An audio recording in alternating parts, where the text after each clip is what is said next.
So bago tayo magsimula ng ating Lord's Day Sermon, samahan niyo po kanay mo pagmanalangin. Banal at mahabagin naming Amang Diyos na sa amin ay patuloy nagmamahal, unang-una po sa lahat, nagpapasalamat po kami dahil sa dakilang kaligtasan na pinagkaloob niyo po para sa amin. Hindi dahil sa aming mga gawa, kundi dahil po sa inyong habag at pag-ibig sa amin. Isinugo niyo po ang inyong buto na anak na si Jesucristo upang magdusa dun sa krus, dumanak ang kanyang mahalagang dugo upang malinis ang lahat naming mga kasalanan. Dahil po sa biyaya po na ito ay nakatanggap po kami ng kaluwalhatian at napatawad ang lahat naming mga kasalanan at nagkaroon po kami ng katiyakan na makakapasok na po kami dyan sa inyong kaharian sa langit. At nagpapasalamat din po kami sa pagkakataon na patuloy po ninyong binibigay sa amin upang kami lumago sa aming pananampalataya sa pamamagitan po ng iyong salita. Naririto po kami ngayon, pinagtipon niyo po sa lugar po na ito upang sama-sama pong pakinggan ang iyong salita dito po sa Biblia. Inadalangin po namin na sa oras din po na ito, na may tulungan niyo po yung aming puso at isipan upang ito ay mabuksan at makatanggap ng biyaya at kalakasan spiritually upang magamit po namin sa natitira po namin buhay dito sa masamang mundong ito. Nakikita po namin na itong mundo na ito ay pasama ng pasama at itong kasalanan ay patindi ng patindi. Tinadalangin po namin na sa pamamagitan ng biyaya na nais niyo pong ibigay sa amin ngayong araw, ay naway magamit po namin ito upang hindi po kami matangay ng sanlibutan, hindi po kami matisod sa mga pakana ni Satanas, at hindi rin po kami bumagsak sa mga pagnanasa ng aming laman. Alam po namin aming Ama na kami po'y mahina at walang kakayahan para magawa ito. Kaya pakiusap, tulungan niyo po kami upang magkaroon ng kalakasan at mapagtagumpayan po ang mga pagsubok po na ito. Dinadalangin po namin din aming Ama, sa oras po na ito, maaaring may mga brothers and sisters na papunta pa lamang sa lugar po na ito. Pakiusap, ingatan niyo po sila at kabayan. Naway tulungan niyo rin po na makapaganda sila ng kanilang puso sa pakikinig ng iyong salita. Ganon din, dinadalangin po namin yung mga brothers and sisters na maaaring hindi po makakarating sa araw po na ito. Pakiusap, ingatan niyo po sila kung saan man sila naroroon. Dalangin po namin aming Ama, naway tulungan niyo po sila upang maingatan po yung kanilang identity upang hindi po sila matangay ng sanlibutan. Ganon din, maaaring may mga brothers and sisters po na maaaring hanggang ngayon ay nakakaranas pa rin po ng mga kahirapan sa kanilang physical at ganon din sa kanilang spiritual. Pakiusap, tulungan niyo po sila upang magkaroon ng panibagong kalakasan sa pamamagitan po ng iyong mahabaging mga kamay upang mapagtagumpayan po nila mga kahirapan po na kanilang nararanasan ngayon.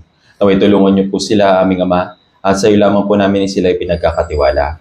Ngayon naming Ama, muli nagpapasalamat po kami sa dakilang gawain na ipinagkaloob niyo po para sa amin noong nakaraang batch 3 ng aming summer retreat, at naniniwala po kami na marami po mga ligaw na kaluluwa yung naligtas.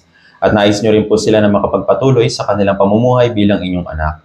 Kaya aming Ama, pakiusap, tulungan niyo po sila na makapanatili at naway lumago sila sa kanilang pananampalataya at nawa magamit niyo rin po sila para dun sa mga tao sa paligid po nila upang sila rin po ay maligtas. Sa oras po na ito aming Ama, sa iyo lamang po kami iaasa at magtitiwala. Muli, maraming salamat po. Lahat po na ito ay dalangin po namin sa makapangyarihang pangalan ng Panginoong Jesucristo na sa amin ay patuloy nagmamahal. Amen. So buksan po natin sa ating mga Biblia sa 1 Pedro chapter 2.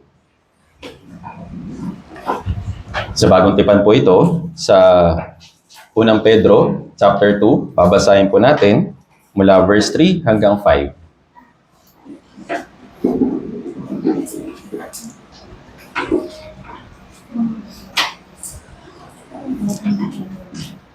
Unang Pedro, chapter 2, mula verse 3 hanggang 5. Kung nakita na po, babasahin po natin ito ng sabay-sabay.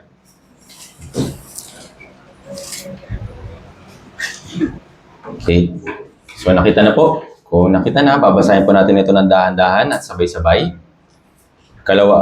Unang Pedro, chapter 2, mula verse 3 hanggang 5. Basahin po natin ng sabay-sabay. 3, 2, 1. Kung natikman nga ninyo na ang Panginoon ay mabuti, lumapit kayo sa Kanya na isang batong buhay. Bagaman itinakwil ng mga tao, gayon may pinili at mahalaga sa paningin ng Diyos.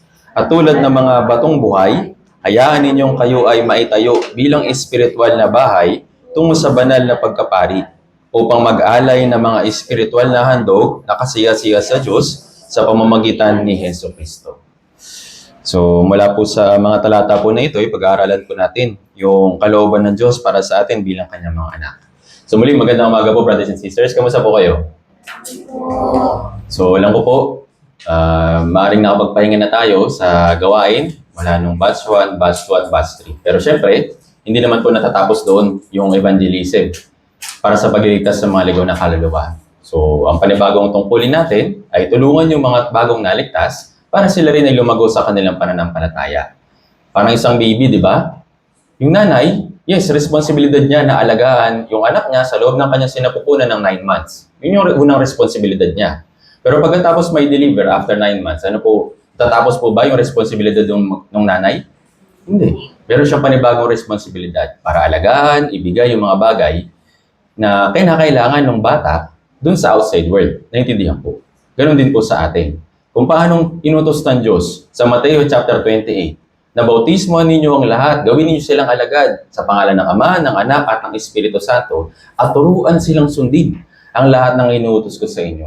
So nagawa na natin yung first step. Meron pa tayong first step. Ano po ito? Tulungan yung mga brothers and sisters, yung mga naligtas, para sila rin ay sumunod sa kalooban ng Diyos at sila'y mamuhay bilang anak ng Diyos. So napakahalaga para sa atin na palaging alalahanin kung ano yung purpose kung bakit tayo nabubuhay dito. Yes, binigay ng Diyos yung buhay natin dito.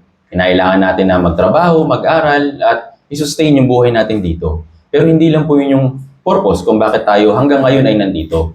Nais ng Diyos na iligtas yung mga tao sa paligid po natin. Kaya sa pamamagitan natin, nais tayong gamitin ng Diyos para iligtas din sila, para tulungan din sila. Naintindihan po. Yes, inuna tayo ng Diyos para maligtas, pero hindi lang dapat matapos sa atin yung kaligtasan. Dapat tayo yung simulan o pasimulan ng kaligtasan para naman sa family members natin, kaibigan, kamag-anak o sa mga tao sa paligid po natin. Naintindihan po. Dahil alam natin, ito po yung ninanais ng Diyos. At nais ng Diyos na bilang kanyang mga anak, ay tayo rin po ay lumago sa ating pananampalataya. So, gaya po ng nabasa po natin dito po sa aklat ng unang Pedro, chapter 2, verse 3 hanggang 5. Meron pong binanggit po dito na isang mahalagang bagay at ito po yung magiging title po natin para sa sermon po ngayong araw. Sabi dito na mag-alay ng mga espiritual na handog na kasiyasiya sa Diyos. So, napakahalaga para sa atin na maunawaan na after nating maligtas, habang tayo lumalago sa ating pananampalataya, yung Diyos ninanais din na tayo po'y lumago at mag-alay ng mga espiritual na handog sa pamamagitan din ni Jesucristo, sa tulong ni Jesucristo. Yes, yung kaligtasan, ginawa ni Jesucristo. Pero para tayo lumago at mamunga at makapaghandog ng mga espiritual na handog sa pamamagitan din ni Jesucristo, tutulungan tayo. Paano? Sa pamamagitan ng Holy Spirit. Naintindihan po. Ngayon, para sa konting background, ito pong aklat ng unang Pedro. So, dito po sa Biblia, meron pong 3 pangunahing mga apostol na sumulat dito po sa New Testament. Una, si Apostol Pablo. Alam natin na 14 na mga aklat yung naisulat niya. Isa doon, yung isang sikat na aklat dito po sa Biblia, yung aklat po ng Efeso, yung Filipos, yung Colosas, ito po yung patungkol sa church. So alam ni Apostol Pablo, binigyan siya ng karunungan ng Diyos para ituro sa mga brothers and sisters kung ano po yung kahalagahan ng church. Bakit ba kailangan mag-church? Bakit ba kailangan manatili sa church? Ano yung pakinabang na pwede natin makuha habang tayo nananatili sa church? So isa yun sa mga kinakailangan po natin na maunawaan after nating maligtas yung church. So isa sa mahalaga rin na aklat or sabihin natin sulat dito po sa New Testament ay ito pong aklat ni Apostol Pedro. Sunod, yung pangatlo, si Apostol Juan. So alam natin, sa parte ng Revelation, ibinigay yung sulat na ito sa future o ipinakita kay Apostol Juan yung future things na mangyayari para sa hinaharap, para sa atin bilang mga Kristiyano. So silang tatlo, nagre-represent ng mahalagang mensahe. Una, si Apostol Pablo, tinawag po siya na Apostle of Faith. Alam natin sa aklat ng Roma, di ba? Yung tao o yung taong matuwid ay mabubuhay sa pamamagitan ng pananampalataya. Ngayon, si Apostol Pedro naman, siya po ay binansagan na Apostle of Hope. Ngayon, si Apostol John naman ay tinawag na Apostle of Love. Kaya kung babasahin po ninyo yung aklat ni Apostol Pablo, yung sulat ni Apostol Pablo, maunawaan po natin kung paano tayo lalago sa ating pananampalataya. Kung babasahin naman natin yung aklat ni Apostol Pedro, maunawaan natin yung buhay na pag-asa na meron tayo bilang isang Kristiyano. At yung aklat naman na sinulat ni Apostol Juan, yung tungkol po sa pag-ibig. Kaya naunawaan niya, di ba, na yung Diyos yung unang umibig sa akin. Yung Diyos ay pag-ibig. Kaya sa tatlong apostol po na ito, ipinakita yung faith, yung hope, tsaka love. Actually, yun po yung isa sa mga mahalagang bagay o foundation ng ating pananampalataya, ng ating Christian life. At magpo-focus tayo sa aklat ng unang Pedro, kagaya po ng binasa po natin. So sa unang Pedro, sa ikalawang Pedro, ito po ay isinulat bilang mensahe para sa mga Hudyo na ikinalat.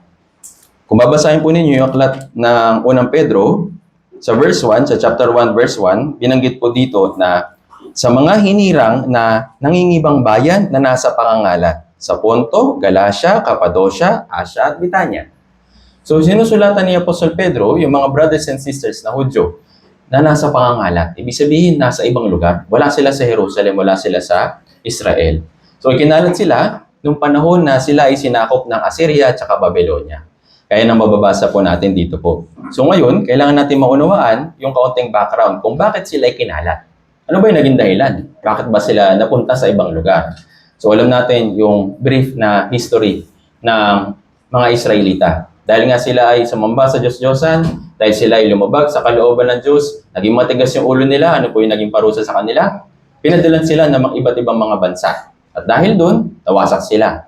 Pero hindi naman sila totally nawasak. Ano nangyari sa kanila? Ginawa silang bihag. Dinala sila sa ibang lugar.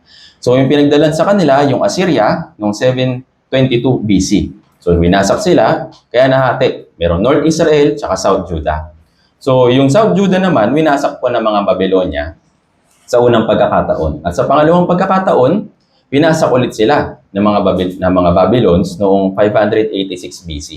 Yung una, 606 BC. Tapos, 586 BC. So, sa dalawang pagkakataon po na ito, talagang napakabigat nito para sa mga Israelita. Kasi nga, syempre, sino bang gugustuhin na wasakin yung kanilang bayan? At sino bang gugustuhin na gawing bihag sa ibang lugar?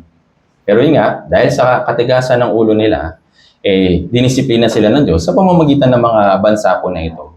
Pero noong winasak o nawasak rin, alam natin na nawasak po din yung Assyria at saka Babylonia. So, nung nawasak sila, yung mga Israelita na ginawa nilang bihag, hindi na po nagsibalik dun sa original na lugar po nila. Nanirahan sila sa iba't ibang mga lugar. Kaya nga, alam natin sa kasaysayan, mayroong mga nasa Hilaga, nasa Timog, nasa Kanluran, nasa Silangan. Yung mga Israelita na ito, yung mga Hudyo na ito, ay naikalat sa iba't ibang parte ng mundo. Nabanggit po ito sa Ezra chapter 2, tsaka Nehemiah chapter 7. Nandun yung pangalan nila, yung listahan nila na naisulat sa Biblia na nagsibalik dun sa original place nila dun sa Israel. Pero yun nga, hindi naman po lahat yung nakabalik sa kanila. Yung ilan sa kanila nanatili para manirahan sa ibang lugar bilang dayuhan. Nasanay sila sa kanilang pamumuhay sa Assyria at sa Babylonia. So na-adapt din nila yung mga kultura at yung mga kinagisnan ng mga dayuhang bansa na iyon. Nagkaroon sila ng bagong henerasyon mula sa kanila, susunod na sila nag-repopulate. Tapos, yung mga bagong henerasyon na ito, nasanay din sa culture ng mga hintil na bansa na ito. Pero dahil sa kabutihan po ng Diyos, dahil po sa plano ng Diyos para sa mga Israelita, yung mga apostol, ng mga naligtas, nakarating din po yung ebanghelyo sa lugar nila. Kaya yung ebanghelyo na nakarating sa lugar nila, natanggap po nila. At naligtas din sila habang nasa lugar sila ng dayuhan. So, dito natin makikita na kumikilos yung Diyos para iligtas yung mga Israelita kahit nasa ibang bansa pa sila. So, nakarating yung mga apostol doon, tapos na-save sila, na-evangelize sila kumbaga. Kaya nga, yung mga naligtas na Hudyo na naninirahan sa ibang bansa, ipinagpatuloy nila yung kanilang pananampalataya, na natili sila sa turo, at ipinagpatuloy po nila yung kanilang Christian life sa pag-aaral sa sinagoga. So ganito po yung naging buhay nila. Kaya sa paglipas ng panahon, nagkaroon po ng kasaysayan na yung mga ikinalat na mga Hudyo nanampalataya sa Ebanghelyo. Tapos sinulatan sila ni Apostol Pedro. Kaya nga yung introduction para sa kanila, sabi dito, sa mga hinirang, ibig sabihin sa mga Hudyo na naligtas, na nangingibang bayan na nasa pangangalat sa lugar ng Ponto, Galacia, Cappadocia, Asia, at sa Bitanya. So, pinadalan sila ng sulat. Ibig sabihin na gustong turuan ng Diyos yung mga ikinalat na yun na hindi lang basta naligtas, kundi makapagpatuloy sila sa kanilang Christian life na naayon sa kalooban po ng Diyos. Kaya yung aklat po ng unang Pedro binubuo po ng 5 chapter. Yung una, yung greetings ni Apostol Pedro na nagpapatunay na mayroong buhay na pag-asa at ano ba yung ano ba yung dapat na maging reaksyon natin sa buhay na pag-asa na ito. Kung babasahin po ninyo sa chapter 1, verse 3, sabi dito, may binanggit, babasahin ko po para sa inyo. Purihin ng Diyos at Ama ng ating Panginoong Hesukristo, sa pamamagitan ng kanyang malaking kahabagan ay muli tayong ipinanganak sa isang buhay na pag-asa sa pamamagitan ng muling pagkabuhay ni Hesukristo mula sa mga patay. So binanggit niya dito yung buhay na pag-asa. So yung mga brothers and sisters, kahit na meron sila, o kahit nasa malayong lugar sila, pero meron silang living hope. Ano po yung living hope nila? Na sila, darating yung time, natutubusin sila ng Diyos mula sa kahirapan na nangyari sa kanila mula sa iba't ibang mga bansa. Tapos ibabalik sila sa tunay nilang bansa. Ito po yung Jerusalem, ito po yung Israel. Naintindihan po. So meron silang living hope. Kaya nga, kahit na, yun nga, nahirapan sila dun sa mga lugar na yun, gustong i-encourage ni Apostol Pedro yung mga nasa pangangalat na mayroong buhay na pag-asa. Alam ko, mahirap yung kalagayan ninyo sa iba't ibang mga lugar dahil kayo yung mga dayuhan dyan. Hindi kayo sanay sa custom dyan. Pero, mayroong buhay na pag-asa. Naintindihan po. Parang tayo, after nating maligtas, hindi naman tayo kagad kinuha ng Diyos, di ba? Nais ng Diyos na maunawaan natin ano yung buhay na pag-asa habang nandito sa masamang mundong ito. Naintindihan po. Kagaya nila, hindi sila sanay na lugar. Tayo rin, hindi tayo sanay dito sa mundong ito dahil simula nung tayo ay naligtas, tayo na po yung mga taong tagalangit. Ngayon, sinasabi sa atin ng Diyos na tayo rin bilang mga naligtas ay mayroong buhay na pag-asa. At yung buhay na pag-asa na yun, malapit nating makamit. Naintindihan po. Kaya yung time, pwede nang dumating yung Diyos. Kaya yung buhay na pag-asa na yun, magkakatotoo. Naintindihan po. Kaya sila, in-encourage sila o sabihin natin, napalakas sila sa kanilang Christian life. Pero syempre, dahil nga nasa malayo silang lugar, naging mahirap ito para sa kanila. Hindi sila kaagad nakapag-adapt, hindi sila kaagad na nasanay dun sa mahirap na sitwasyon. Kasi nga, una, alipin sila, bihag sila. Tapos, gumugol pa ng mahabang panahon para lang maunawaan nila na may kalooban yung Diyos para sa amin habang nandito kami sa lugar po na ito. So, alam natin na kahit na si Apostol Pedro naging martir nung siya ay namatay sa panahon ni Emperador Nero sa Roma noong AD 67, kahit na siya, na-experience niya yung nakakatakot na henerasyon ni Emperador Nero, kahit na siya, yung isang apostol na naging martir, tapos ipinako ng pabaliktad, pero para sa kanya, meron akong buhay na pag-asa. Mawasak man yung katawan ko, mahirapan man ako, pero meron akong buhay na pag-asa. At nung siya ay namatay bilang isang martir, ay sa katuparan, yung buhay na pag-asa sa kanya. Kasi nga, nakakasama niya na yung Diyos sa langit. Naintindihan po. Actually, yung kamatayan para kay Apostol Pedro, binanggit na rin ng Diyos o pauna nang sinabi kung ano yung magiging katapusan niya. Tingnan natin, John chapter 21. Para lang po, meron po tayong kaunting background tungkol kay Apostol Pedro.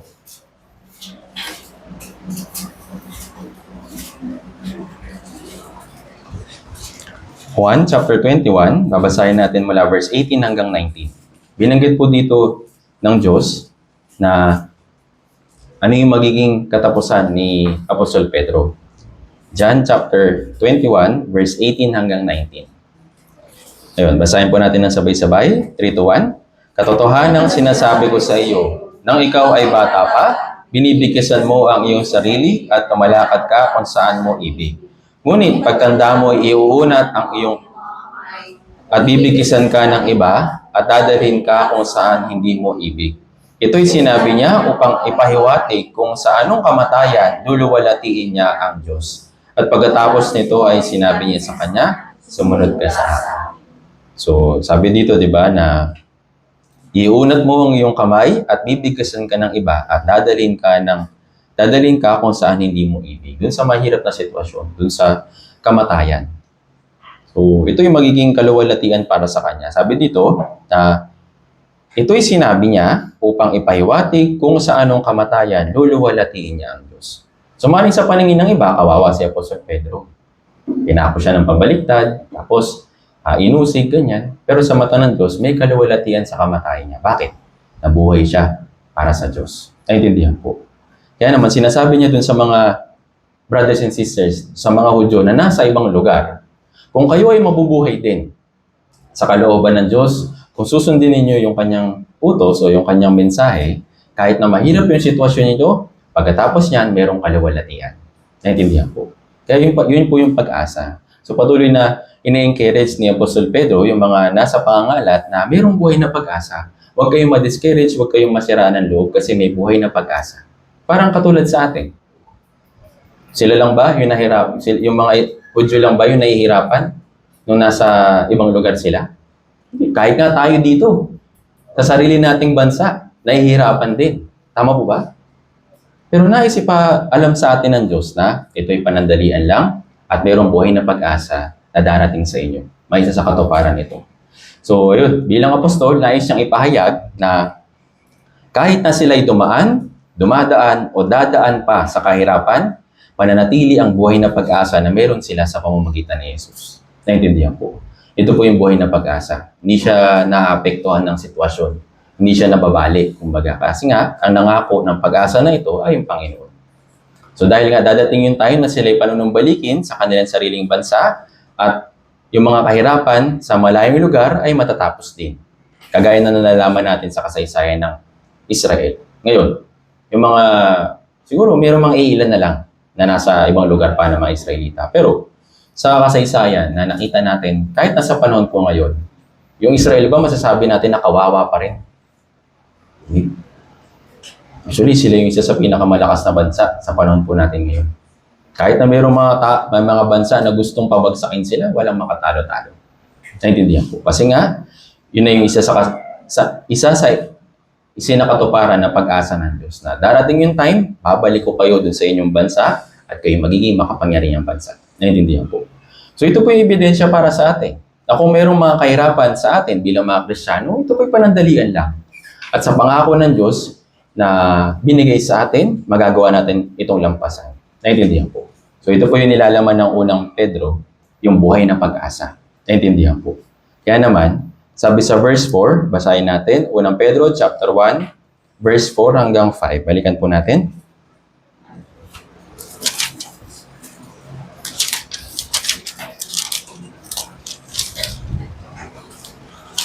Unang Pedro chapter 1, verse 4 hanggang 5.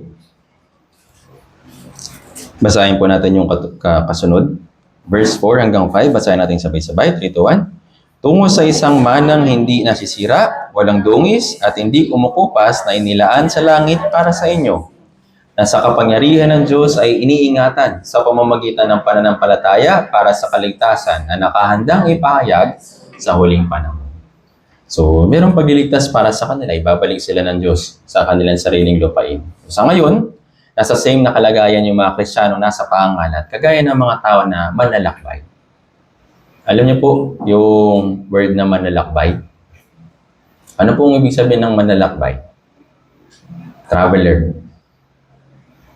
Yung traveler, ang pagkakaiba niya sa isang taong lagalag, yung paikot-ikot lang. Yung traveler, meron siyang direksyon at meron siyang destinasyon. Naintindihan po. Pero yung lagalag, paikot-ikot lang. Walang direksyon, kung saan lang siya mapadpad, doon na. Hindi po tayo lagalag. Tayo po yung mga tao na nagta-travel lang. May pacing lang tayong dinadaanan. Ngayon, nandito tayo sa mundo. At soon, darating yung time na tayo po ipapasok na sa langit. Yun po yung ating destinasyon. Naintindihan po.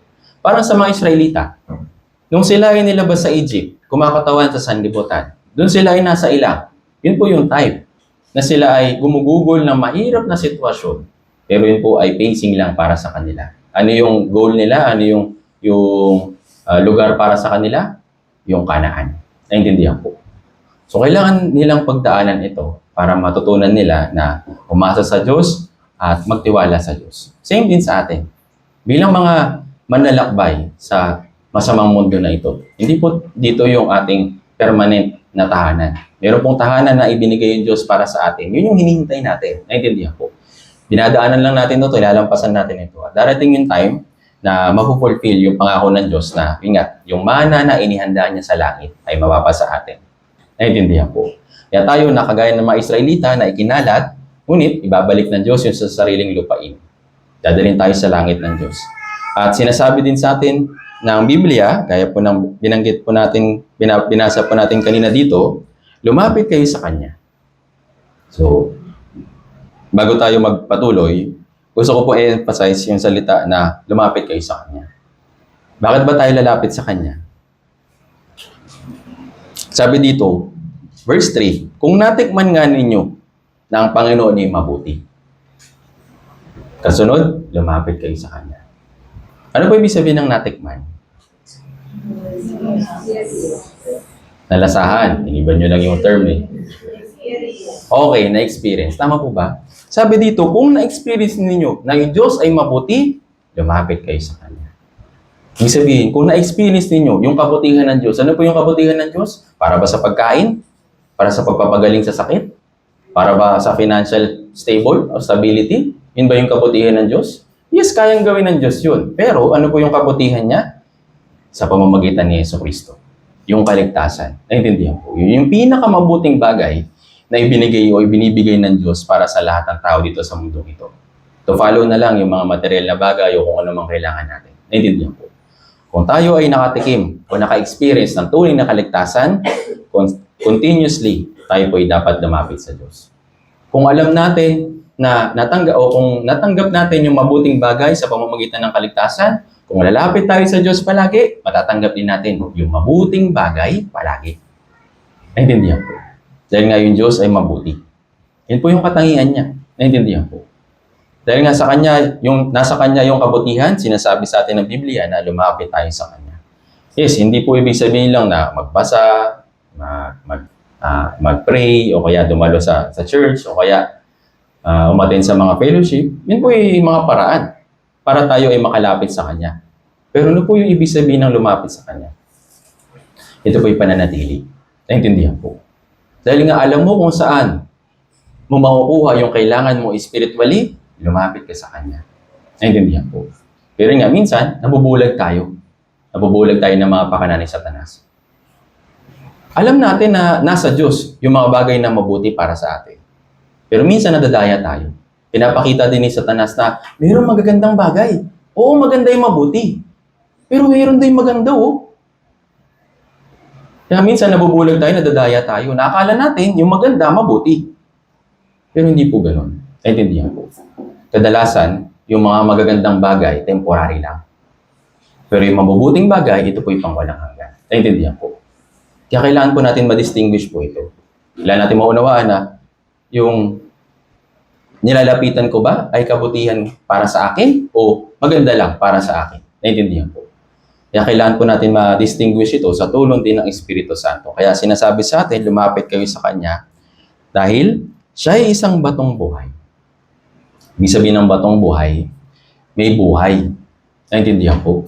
Nasa Kanya yung buhay. Living stone. Naintindihan po? Dahil nga siya yung living stone, pwede natin siyang lapitan. Ibig sabihin, pwede natin siyang maging kanlungan. Pwede natin siyang maging sandalan. Pwede natin siyang maging proteksyon. Naintindihan po? Yun yung Diyos para sa atin. Kaya sinasabi sa atin na lumapit tayo sa Kanya. Na isang batong buhay na maaaring sa paningin ng tao, hindi maganda, itinakwil, ngunit siya'y pinili at mahalaga sa paningin ng Diyos. Dahil siya ay buhay. Siya po yung matibay nating kanlungan. Sino po ito? Si Jesus. Naintindihan po. Tingnan natin ito. Isaiah chapter 28. Isaiah chapter 28 verse 16.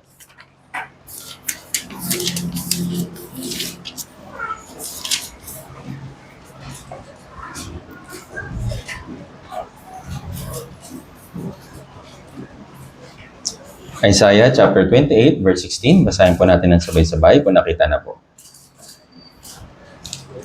Isaiah chapter 28 verse 16.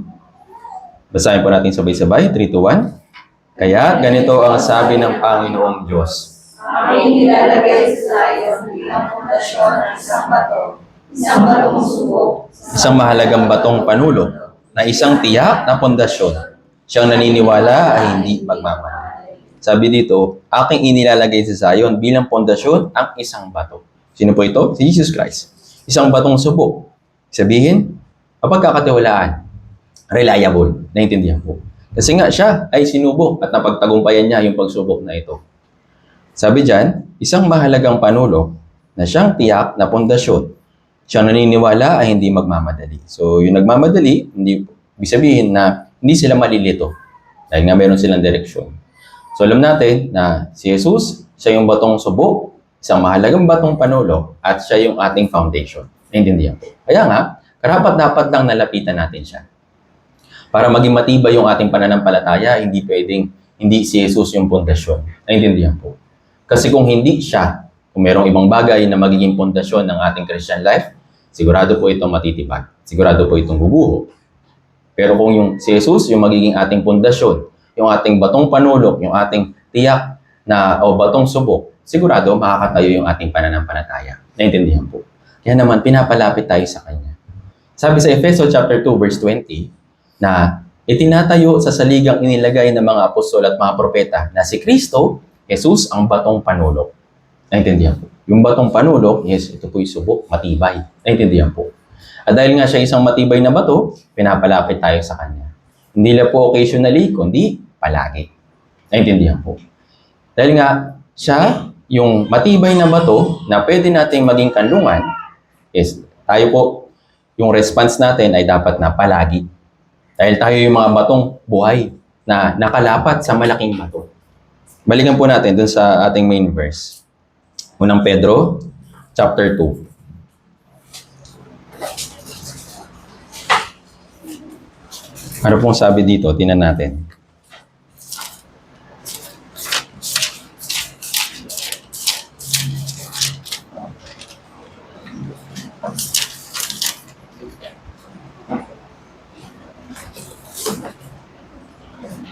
Sabi dito sa verse 5, babasahin ko po para sa inyo. Tulad sa mga batong buhay, hayaan ninyong kayo'y maitayo bilang espiritual na bahay tungo sa banal na pagkapari. So, si Jesus, yung subok na bato, yung batong panulok, yung cornerstone. Pero para maitayo yung isang gusali, hindi po pwedeng lahat biga. Alam po ninyo lahat, lahat beam, pwede ba yun? Hindi magkakaroon ng matibay siya, pero wala siyang structure, tama? Kailangan ng pader, ng mga maliliit na bato para siya mabuo para isang bahay. Naintindihan po. Ngayon, sinasabi sa atin na siya yung batong buhay. Ngayon, sino naman yung tulad ng mga batong buhay? Sino naman yung itukoy dito, mga batong buhay? Sino po ito? In church. Tayo na mga naligtas. Tayo po yung mga maliliit na bato na dapat nakalapat sa bato na matibay o pundasyon na matibay. Naintindihan po. Ngayon, para saan? Upang maitayo tayo bilang espiritual na bahay. Naintindihan po. Bilang espiritual na church. Bilang mabuting church. Kailangan po natin maunawaan na tayo po'y pinapanatili ng Diyos, pinapalapit sa Diyos para tayo lumago at maging matibay na church. Maging matibay na gusali. Kaya na sinabi sa Biblia, si Jesus siya yung ulo. At tayo yung mga bahagi, tayo po yung church, katawan ni Kristo. Naintindihan po. Kaya kailangan natin maunawaan na tayo po'y pinapalapit, pinapanatili ng Diyos. Naintindihan po, para tayo po'y lumago. Hindi po tayo pinapalapit para lang, para sa walang resulta o para walang bunga. Naintindihan po. Kailangan natin maunawaan na hindi lang yung religious activities or dun sa mga sabihin natin religious acts na ginagawa ng mga tao kaya sila lumalapit sa Diyos. Hindi po. Tayo po ng mga anak ng Diyos bilang mga batong buhay ay lumalapit sa Kanya upang tayo po ay maitayo bilang espiritual na bahay tungo sa banal na pagkapari. So, sa paglapit sa Kanya, kailangan natin ng pagsunod. Ito po isang mahalagang bagay na kailangan natin maunawaan. Sa paglapit sa Kanya, matatanggap natin yung kalakasan spiritually. Para masigit pa natin matanggap, kailangan natin yung pagsunod. Kaya nasabi sa Biblia, sa pagsunod may biyaya. Naintindihan po. At yung biyaya na yun, ito po yung isang cup para tayo lumago sa ating pananampalataya. Parang pagkain. Hindi lang pwede tayo lahat puro tubig. Tama po ba? Hindi pwedeng water therapy lang. Kailangan mo rin ng pagkain. Kailangan mo ng carbohydrates, ng protein, ng gulay. Kailangan mo lahat yung bagay na yun para ikaw ay lumago na sa physical na pangangatawan. Tama po ba? Pero din, same din po para sa atin. Kaya sabi dito, hayaan ninyong kayo maitayo. Sa English version, mas maganda po. You also, as living stones, are being built up a spiritual house. Being built up. Naintindihan po. Tayo po, bawat isa po sa atin, yung mga batong buhay. Bawat isa sa atin ay may parte sa pagtatayo ng church. Ano pong kalooban ng Diyos? Tayo po ay build up, mabuild up. Naintindihan po? Lumago. Parang ganito.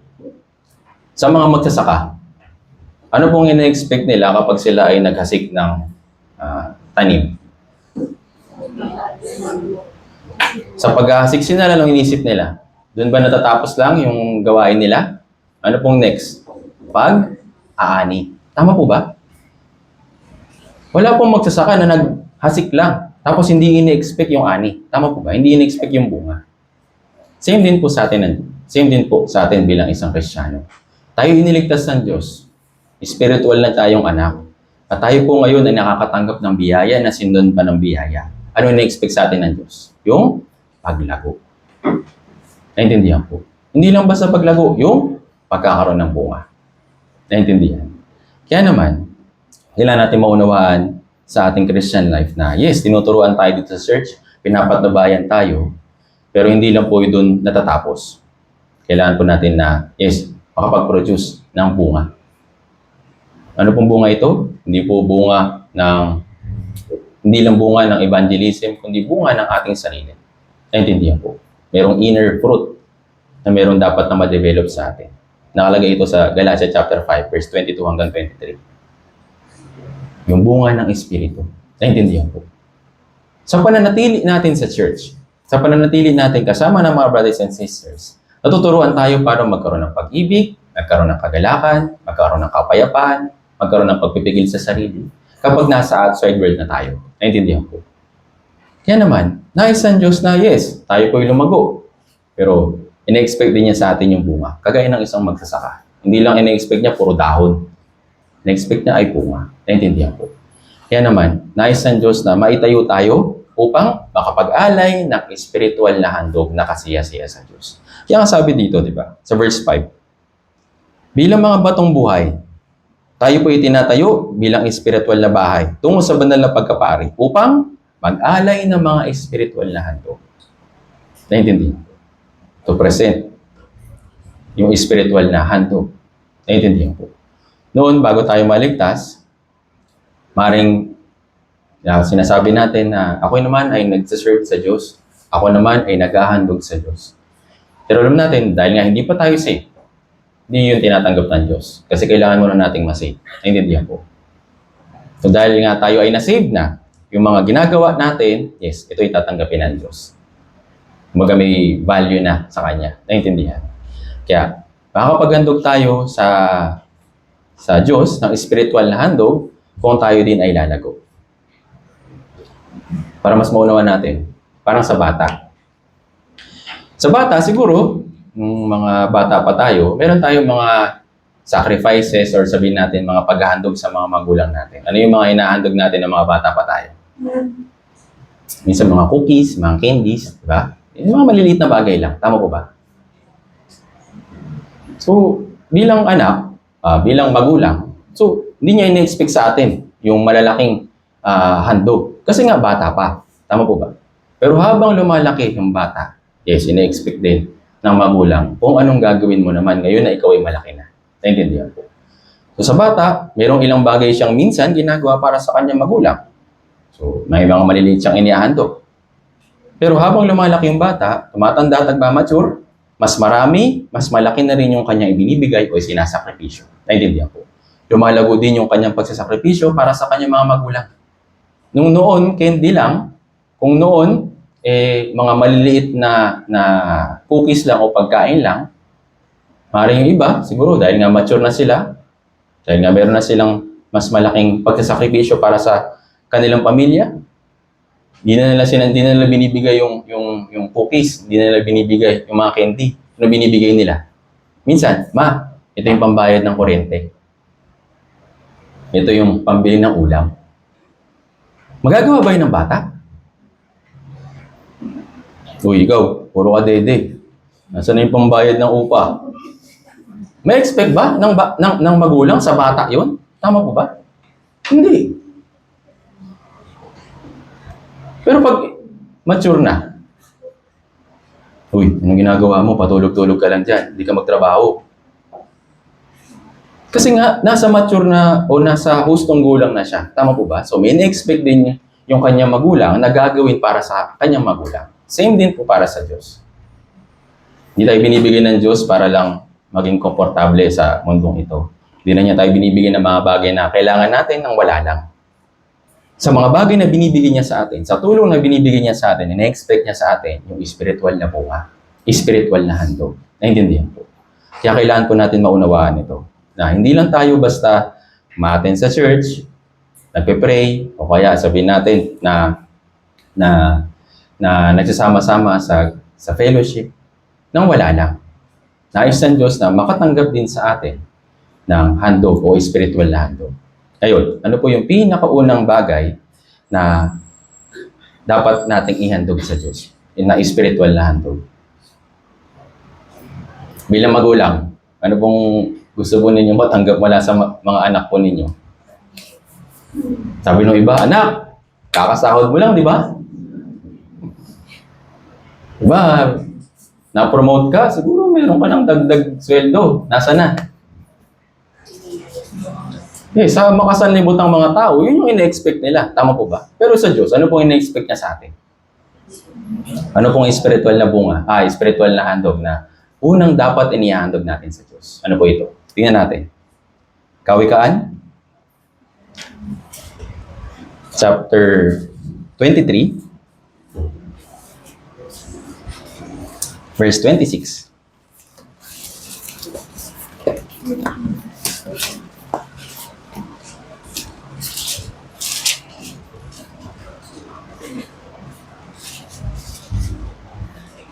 Kawikaan, chapter 23, verse 26.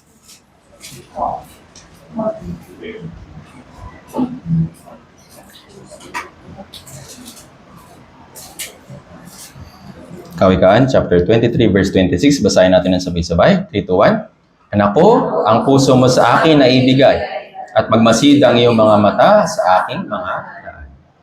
Ano pong hinihingi sa atin ng Diyos bilang spiritual na handog? Naintindihan. Kaya sabi niya sa Deuteronomio na ibigin mo yung Diyos ng buong puso, buong kaluluwa, buong pagkatao mo. Naintindihan po. Yes, yung mga bagay na material o kung ano man na physical, to follow na lang. Pero nung in-expect ng Diyos, yung ating puso. Naintindihan po. Parang ganito. Halimbawa, meron kang anak na nasa abroad. Nagpapadala lang siya. Pera o ano man na mga pangangailangan ninyo sa bahay.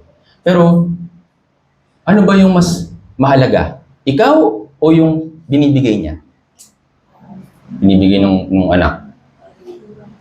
Anak, oo, marami kang binibigay sa amin. Alam ko, marami kang pagsasakripisyo na binibigay sa ating pamilya. Pero kung pwede ba, sana makauwi ka man lang. Ito yung pagnanais ng magulang. Tama po ba?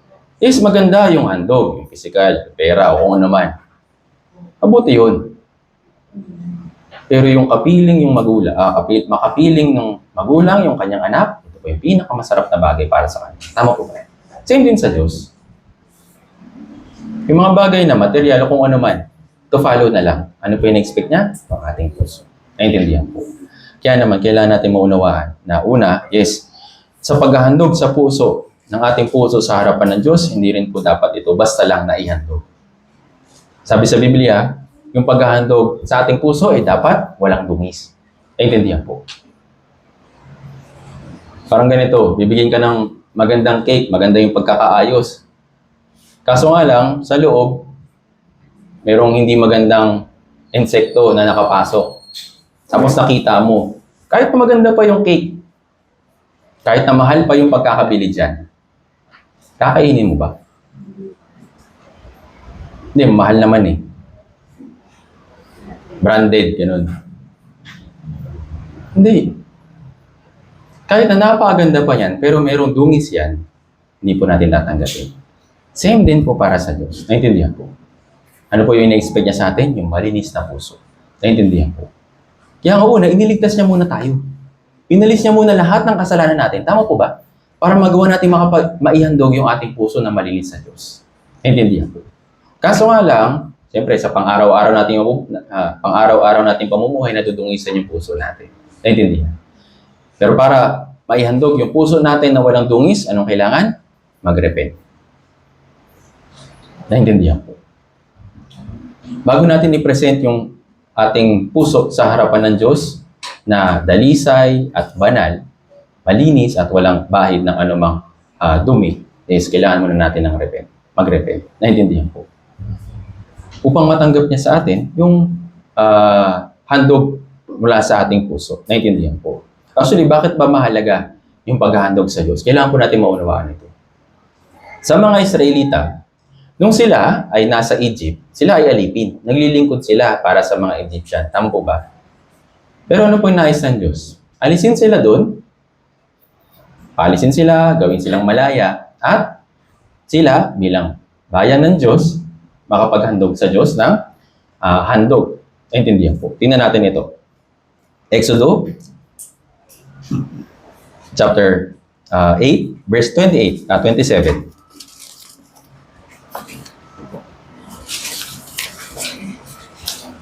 Exodo chapter 8, verse 27.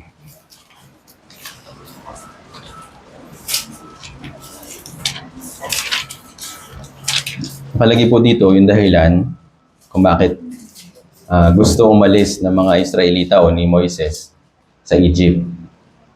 Exodo chapter 8, verse 27. Basahin po natin ng sabay-sabay. 3, 2, 1. Kami ay hahayo sa 3 araw na paglalakbay sa ilang at maghahandog sa Panginoon namin Diyos ayon sa kanyang ipiuutos sa amin.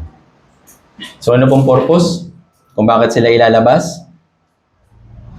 Ayon, sabi dito, at maghandog sa Panginoon naming Diyos ayon sa kanyang ipag-uutos sa amin. So noon, ang pinaglilingkuran nila, inihandog nila yung kanilang sarili sa mga Egyptian. Pero ngayon, pag sila ay lumabas dun sa Egypt, kanino nila i-present yung kanilang sarili? Sa Diyos. Naintindihan po. Pero si Paraon, sinusubukan pa niya na makipag-negotiate sa mga Israelita. Sabi niya na, pwede naman kayo makapaghandog habang nandito kayo sa lupain ng Egypt. Pwede nyo gawin yun. Kung yun lang naman yung kailangan, o di sige, papayagan ko kayo na makapaghandog dito sa lupain ng Egypt. Huwag kayong aalis. Pero, ano po bang kalooban ng Diyos? Una, umalis muna sila, then tsaka sila makapaghandog. Hindi pwedeng hindi sila aalis at maghahandog, hindi po. Kaya sabi ng Diyos, dito po, basahin natin sa verse 25, basahin muna natin. Exodus chapter 8, verse 25. Basahin natin sabay-sabay, 3, 2, 1. Pagkatapos, ipinatawag ng Faraon sina Moises at Aaron at sinabi, humayo kayo, maghandog kayo sa inyong Diyos sa loob ng lupain. So after po ito, nung pinadala na yung salot ng puto at saka langaw. So, dahil sa malaking pinsala yung natamo ng mga Egyptian, sabi na, sige, humayo na kayo para matigil na yung sumpa dito sa Egypt. Humayo na kayo, pero maghandog kayo dito sa lupain, sa loob ng lupain. Anong sabi ni Moises? O sige, yes, pinayagan na kami na makapaghandog. Yun ba yung sinabi? Hindi. Verse 26, basahin natin sabay-sabay. 3, 2, 1. Ngunit sinabi ni Moises, hindi tama na gayon ang aming gawin. Sapagkat aming iaalay sa Panginoon naming Diyos ang mga handog na karumal-dumal sa mga Ehipsyo. Kung ihahandog ba namin ang mga handog na karumal-dumal sa Ehipsyo sa harap ng kanilang paningin, hindi ba nila kami babatuhin? Yung mga handog na tinutukoy po dito, yung hayo, yung kambing, yung toro, ganyan. Yung mga kordero. Yun po yung mga alaga ng mga Egyptian. At isa sa mga sinasamba nila yung baka. Meron silang Diyos ng baka. So, papayag ba yung mga Egyptian na ihahandog yung Diyos nila, susunugin, papatayin sa harapan nila? Hindi. Sabi dito, di ba nila kami babatuhin? Magagalit sila. Tama po ba? Kaya sabi ng Diyos na hindi dyan sa lupain ng Egypt kayo maghahandog. Kailangan kayo lumabas. Naintindihan po. Pero ang panunokso, or sabihin natin na pakikipagkompromiso ni Paraon sa kanila, okay lang kayo maghandog, pero dito lang sa loob. Naintindihan po. Pero hindi po yun yung kalooban ng Diyos. Inutos ng Diyos na umalis sila sa Egypt, then makakapaghandog sila. Bakit ito inutos ng Diyos? Dahil ito po yung kalooban niya. Nais ng Diyos na maunawaan ng mga Israelita na hindi sa pamamagitan ng paraan nila, tsaka sila makakapaghandog. Naintindihan po? Hindi po sa paraan ni Faraon. Yung paraan ni Faraon, maghandog kayo dito. Pero ano pong paraan ng Diyos? Lumabas kayo, tsaka kayo makapaghandog. Naintindihan po? Kung susunod sila, kung isipin nila, ay oo nga no, pwede naman pala maghandog dito sa loob ng Egypt. Sige, dito na lang tayo. Yun, kaninong panukala yung sinunod nila? Sa Diyos o sa kay Faraon? Faraon. Naintindihan po? Hindi po yun yung kalooban ng Diyos. Nais ng Diyos na maunawaan ng mga Israelita na sa Kanya kayo dapat makinig. Naintindihan po? Dahil yung kalooban niya ay mabuti para sa kanila. Yung panukala ng Diyos ay para sa ikabubuti ng mga Israelita. Naintindihan po? Kaya nga sabi sa Kawikaan chapter 19 verse 21, sa puso ng isang tao, ang panukala ay marami. Ngunit, ang layunin ng Panginoon ang siyang nananatili. Naintindihan po? Siguro, na-experience nyo naman yung time ng pandemic. So, nung time ng pandemic, bawal yung mass gathering. So, para makapagpatuloy tayo sa ating Christian life, kahit hindi man tayo makapunta sa church, inalaw sa atin yung panonood ng, na online sermon. Tama po ba? Dahil mahirap nga yung sitwasyon, mahirap yung kalagayan, kaya hindi pwedeng magsama-sama. Pinahintulutan yun ng Diyos para, yes, ma-sustain para natin yung ating Christian life. Na kahit na mahirap yung sitwasyon, yes, nakakatanggap pa rin tayo ng biyaya. Naintindihan po. Pero yun nga, ngayon, inalaw pa ba ng Diyos na magkaroon tayo ng mga online sermon or online Zoom meeting na lang o online fellowship? Hindi.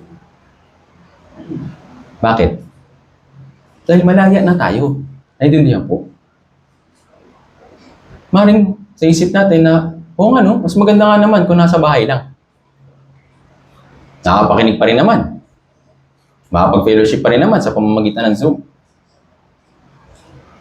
Maring sa paningin natin, okay. Pero na pong kalooban ng Diyos, nais ng Diyos na tayo po'y manatili sa Kanya. Ibigay yung ating buong puso. Naintindihan po. Kaya yung mga Israelita, ito po yung unang panukalan ng Diyos para sa kanila. Nais ng Diyos na matutunan nila na maghandog ng buong puso. Hindi sa paraan nila, kundi sa paraan ng Diyos. Naintindihan po. Dahil ito po yung kalooban ng Diyos, ito po yung kanilang dapat sundin. Naintindihan po. Tingnan po natin ito. Awit 96.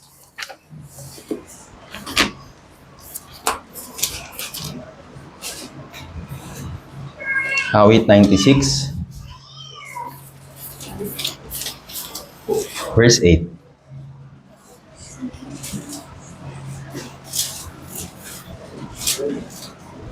Awit 96 verse 8.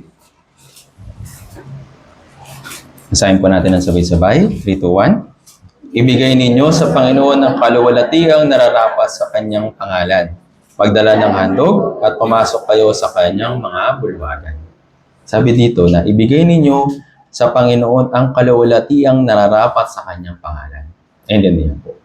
Kung sa atin, meron tayong sense ng pagpaparangal sa Diyos, kung iniisip natin sa ating puso at itinitake yung Diyos na siya yung ating Panginoon, yes, yung ating puso, yung pinakamahalagang bagay na dapat natin i-prepare.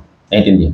Yung po yung pinakamagandang pwede natin ihandog. Pero syempre, hindi po natin pwedeng ihandog ito ng may dungis.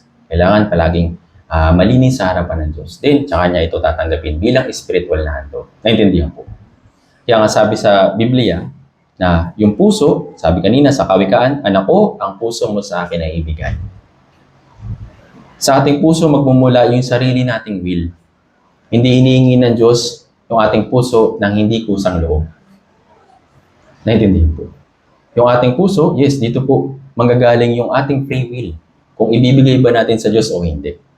Naintindihan po. Kung ibibigay natin sa Diyos ng buong puso, to follow na lang yung ibang mga bagay. Yung ating pag-iisip, yung ating buong kaluluwa, yes, may bibigay na rin natin kung yung ating puso. Naintindihan po. Tandaan natin na mula sa kusang loob na pagmamahal, may ihahandog natin sa Diyos yung ating puso. Kaya yung spiritual na handog na unang hiningi sa atin ng Diyos, ito po yung ating puso. Naintindihan po. Kaso nga lang, yung mga Israelita, kahit na sila ay tinuturuan ng Diyos na ihandog yung kanilang buong puso sa Diyos, merong isang instances na, yes, nasanay sila sa paghahandog. Kaso nga lang nakalimutan nila yung kanilang puso. Ito po yung nangyari sa panahon ni Malakias. Alam po ninyo yung kwento, di ba? Naghahandog sila ng hayop, naghahandog sila ng kordero, naghahandog sila ng kambing, ng toro, bilang handog sa Diyos. Tama nga naman. Kaso nga lang, anong problema? Naghandog sila ng mga hayop na bulag, ilay, may dungis, at hindi mabuti sa paningin ng Diyos. Parang naisip nila na, Diyos, di ba ang gusto mo ay alay? O ito na. Ano pong sabi ng Diyos? Ang sabi ko, maghandog kayo ng walang batik, walang dungis, malinis. Naintindihan ko. Hindi pa ba ito okay? Hindi pa ba ito sapat? Dito nawala yung kanilang puso. Nagkaroon sila ng heartless service. Alam niyo po yung heartless service? Ginagawa yung isang bagay pero wala naman yung puso niya doon. Nagiging sapilitan yung paggawa niya kapag nagiging heartless yung kanilang paglilingkod. Naintindihan po. Ayaw ito ng Diyos. Ganito lang yan. Bibigay mo yung buong puso mo, or kung hindi, wag na lang. Naintindihan po. Kung maghahandog ka lang naman din pala sa Diyos, bigay mo na yung buong puso mo. Hindi yung kalahati, hindi yung 3/4, hindi yung 99.99, kundi 100%. Kaya nga sabi niya buo. Naintindihan po. Huwag lang tayo maging kagaya ng mga Israelita. Yung mga Israelita, nasanay lang sa paghahandog, pero yung puso nila, nakalimutan nilang ibigay. Naintindihan po. Naghahandog sila sa paningin ng tao, sa paningin ng mamamayan ng mga Israelita, pero sa paningin ng Diyos, naging karumal-dumal yung paghahandog po nila. Naintindihan po. Para maunawaan natin, tingnan po natin yung kwento po na ito. Malakias chapter 2. Malakias chapter 2, verse 1 hanggang 2. Ito po yung naging kasalanan po nila. Malakias chapter 2, verse 1 hanggang 2.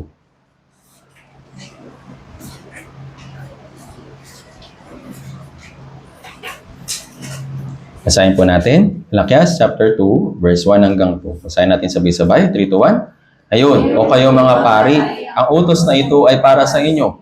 Kung hindi kayo makikinig at kung hindi ninyo ilalaga ang inyong puso na bigyang kalawalatian ng aking pangalan, sabi ng Panginoon na mahakbo, ipadadala ko sa inyo ang sumpa at aking susumpain ang mga pagpapala ninyo.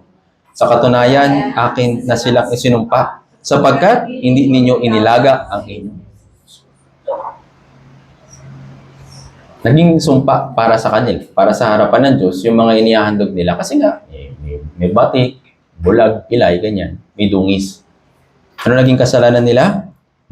Hindi ninyo inilaga ang inyong puso. Ito po yung isa sa nakakatakot na pwedeng mangyari sa isang Kristiyano. Naglilingkod, pero wala yung puso. Umaattend, pero wala naman yung puso. Nagbabasa, para lang makapagbasa, pero wala yung puso. Nagpipray, pero hindi naman taos puso. Ito po yung nakakatakot. Kaya huwag natin hayaan na yung ating puso ay maging malamig at maging manhid. Kundi palagi natin tandaan na yung puso dapat natin ay 100% na presentable sa harapan ng Diyos. Naintindihan po. Huwag lang natin gawin yung mga bagay-bagay para lang matapos lang. Naintindihan po. For the sake na, okay, nagawa ko naman na. Dito po sa church is binibigyan po tayo ng chance na gawin po yung ating ministry ng buong puso. Naintindihan po. Kahit na marami pong mga brothers and sisters na may kakayahan na maglingkod para sa church, hindi po tumitingin yung Diyos sa mga kakayahan na meron tayo.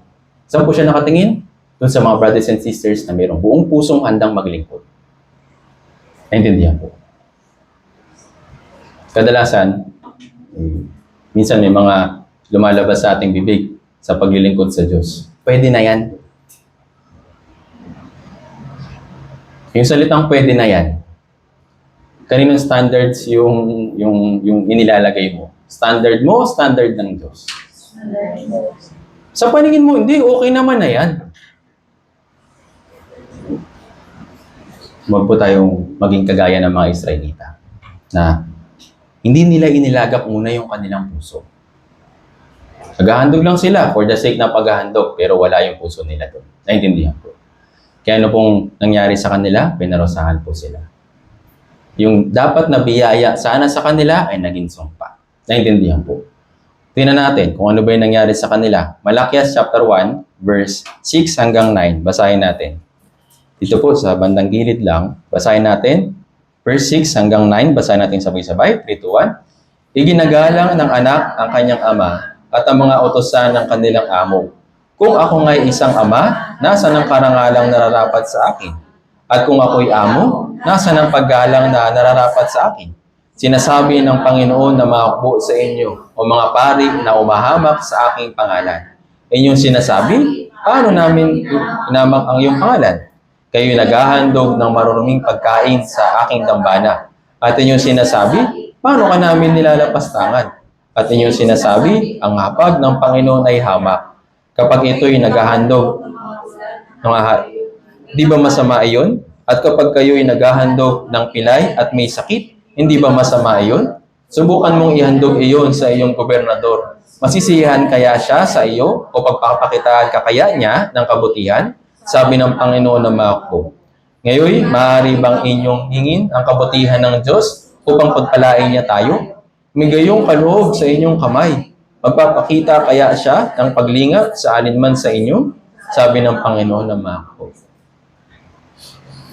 So ito nga yung nangyari sa mga Israelita. Naghahandog sila pero, ayun, hindi nila iniisip yung karangalan na dapat para sa Panginoon. For the sake lang ng mga paghandog. Naintindihan po. Wag po natin ito, o wag natin hayaan na maging ganito yung ating paglilingkod dito po sa church. Wag natin hayaan na yung puso natin maging ganito. Okay naman na yan. Pwede naman na yan. Bakit ba ang daming hinihingi ng church? Daming dinidemand sa akin. Hindi po ganun. Naintindihan po. Kung yung puso natin, una natin munang ilalagak sa Panginoon, to follow na lang yung mga bagay na ihahandog natin sa Diyos. Kung buong puso natin itong gagawin, yes, ito po yung mabuti sa paningin ng Diyos. Pero yung mga Israelita, kabaliktaran. Sabi sa Isaiah chapter 29, verse 13, sila, lumalapit yung bayang ito sa kanilang bibig. Pinupuri nila yung Diyos sa pamamagitan ng kanilang mga labi. Samantalang, malayo ang puso nila sa akin. Kaya merong form ng paghahandog, pero wala yung puso. Naintindihan po. Huwag natin hayaan na maging ganito. Kasi useless lang din yan. Ano po mararamdaman po ng isang tao na naghahandog lang pero wala yung puso? Ano pong lalabas sa kanya? Kapag paulit-ulit niyang ginagawa. Merong obvious na sintomas. Alam niyo po kung ano? Pagrereklamo. Bakit ganito? Bakit ganyan? Ang dami namang pinapagawa, ang dami namang utos. Bakit ako? Ba't hindi sila? Yun po yung nangyayari kapag, yes, gumagawa lang, pero wala yung puso. Isang pa yung nagtuturo, sila naman. Ba't palagi na lang ako? Ako na lagi nagluluto, ako lagi maghuhugas, ako pa magliligpit. Kapag ganun, minsan, yun nga, nagiging half-hearted na lang yung paglilingkod natin. Huwag natin hayaan na mangyari ito. Yes, maring sa umpisa, nagiging half-hearted, huwag natin hayaan na ito ay maging heartless service na. Naintindihan po. Kaya unang dapat natin i-check, masaya ba ako sa ginagawa kong paglilingkod sa Diyos?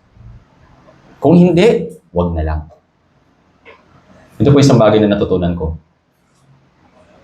Kung mabigat naman pala sa'yo, yung ginagawa mo dito sa church, huwag mo na lang gawin. Dahil hindi na rin magiging mabiyaya ito sa'yo. Kung para sa'yo, nagiging burden na lang yung ginagawa natin sa church, huwag mo na lang gawin. Yun po yung laging tinuturo sa amin. Kung mabigat yung puso mo sa gagawin mo, huwag mo nang gawin. Noon, ganyan po yung ginagawa ko. For the sake lang na matapos ko yung inuutos sa akin, ang end up, palpak. End up palpak palagi. Bakit? Kasi hindi ko muna inuuna yung puso ko. Para matapos lang, ginagawa ko. Pero yun nga, sa uli, palpak pa rin. Ito po yung nangyari sa mga Israelita. Sinaway sila sa pamamagitan sa aklat ng Marcos. Tingnan natin ito. Marcos chapter 7.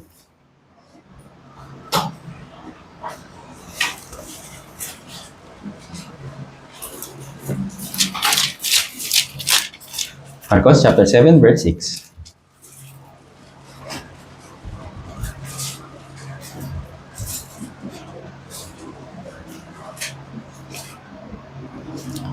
Basahin natin sabay-sabay. Marcos chapter 7 verse 6. Basahin po natin sabay-sabay. 3, 2, 1.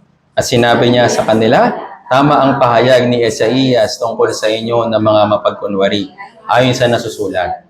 Iginagalang ako ng bayang ito ng kanilang mga labi, subalit ang kanilang puso ay malayo sa akin. So, anong tawag po sa kanila? Medyo masakit po yung pagkakatawag po sa kanila. Sabi dito, tama ang pahayag ni Esaias tungkol sa inyo ng mga pagkunwari. Bakit? Yung kanilang mga labi, ginagalang yung Diyos. Pero, yung puso naman nila, malayo. Kaya naman, palagi dapat natin i-check. Kung yung puso ba natin, ready na makapaglingkod sa Diyos ng buong puso. Kung ready, yes, gawin natin yung mga bagay na pinapagawa sa atin ng Diyos. Naintindihan po. Kaya ito po yung pangalawa. Yung pangalawa na spiritual na handog na may handog natin sa Diyos. Una yung puso, pangalawa, yung pagsunod. Yung pagsunod din po, yes, ito po spiritual na handog. Hindi po ito nahawakan, di ba? Ito po isang gesture. Intangible things. Hindi natin ito nahawakan. Pero, yes, gagawa ito matanggap ng Diyos. Kung ito una, yung ating puso, may buong puso na pagsunod. Naintindihan po. Kaya nga sabi ng Diyos sa unang Samuel chapter 15 verse 22, mas mabuti yung handog. Mas mabuti yung pagsunod kaysa sa handog. Naintindihan po. Sabi ni Samuel. Ito po yung naging problema rin ni Haring Saul. For the sake lang na makapaghandog siya, pero hindi niya inaalala na kung ano yung kalooban ng Diyos, naghahandog lang siya. Naintindihan po. Kaya sinaway siya na ang pagsunod o tiyak na ang pagsunod ay mas mabuti kaysa alay. Yung pagsunod ay mas mabuti kaysa alay. Naintindihan po. So ito yung pangalawa. Hindi po ito dapat yung maging huli. Dahil kapag ganoon yung ating ginawa, yung ating puso ay magiging mapagmalaki. Kapag sa huli, yung pagsunod, hindi po rin makakabuti para sa atin. Kaya nilagay ko po ito sa pangalawa. Kaya dapat, yung puso, pangalawa yung pagsunod ng buong puso. Naintindihan po. Dahil nga, yung pagsunod sa atin, binibigay niyang bilang chance. Naintindihan po. Tingnan natin ito. Ecclesiastes chapter 12. Ecclesiastes chapter 12.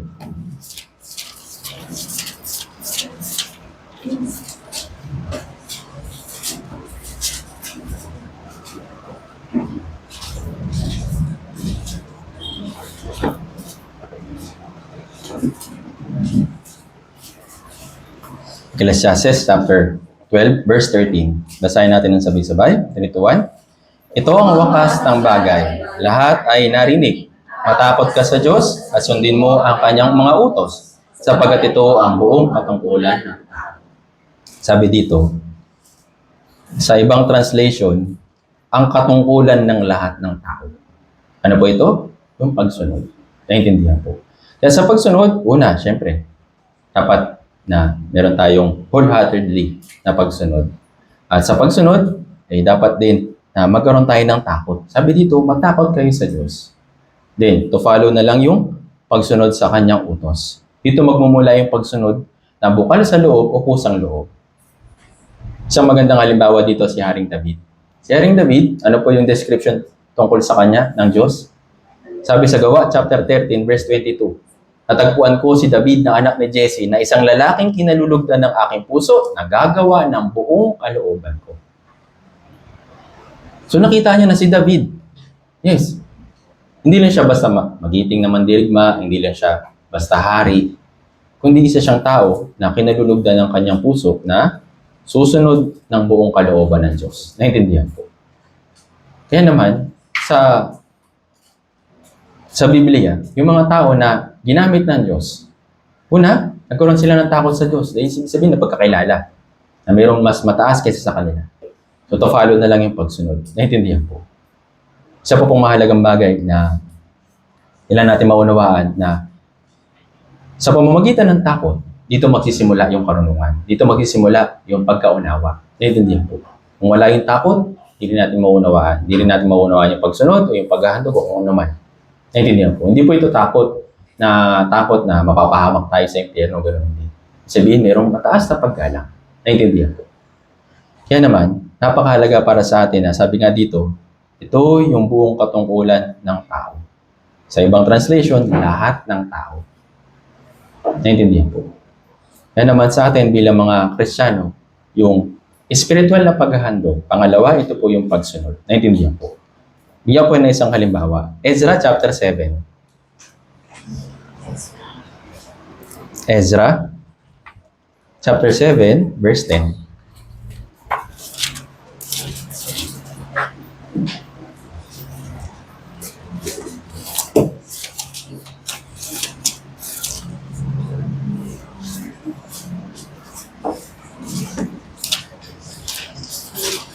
Ezra chapter 7, verse 10.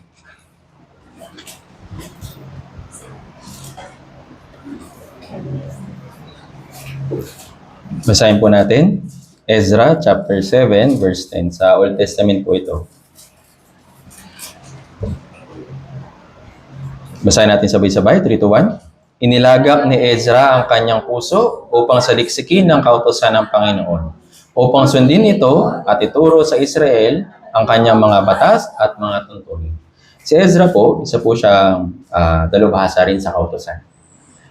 So, hindi siya nagkaroon ng instant na ganitong klaseng puso or na magturo or sabihin sa liksikin, kundi, una, na inilagak ni Ezra ang kanyang puso. So, nag-decide siya na ako ay magsasaliksik sa aklat ng Diyos, sa Biblia. Then, una, gagawin ko muna ito. Pangalawa, ituturo ko. Naintindihan ko. Kaya naman, inilagak niya ang kanyang puso na saliksikin ang kasulatan. Ano po yung purpose niya? Sundin at ituro sa mga Israelita. Yung pagsunod sa salita ay dapat nagaling din sa puso. Kusang loob. Ito'y resulta na lang ay yung sundin yung kanyang salita. Kung hindi rin natin ilalagak yung ating puso, wala rin pagsunod. At alam niyo po, ito'y kasalanan sa harapan ng Diyos. Kung una, hindi natin ilagak yung ating puso sa harapan ng Diyos, tapos hindi rin tayo sumunod. Ito po'y malaking kasalanan sa harapan ng Diyos. Isang halimbawa dito, si Haring Rehoboam. Isa po siya sa naging hari sa Judah sa loob ng 17 years. Sa loob ng 17 years, yes, naging hari siya. Nanungkulan siya, kaso nga lang, hindi naging maganda yung katapusan niya. Sa umpisa, is maring sa paningin ng ibang tao, magiting siya kasi hari siya eh. Pero naging katapusan po ni Haring Rehoboam, hindi po naging maganda. Tingnan po natin ito. Unang Hari, chapter 14.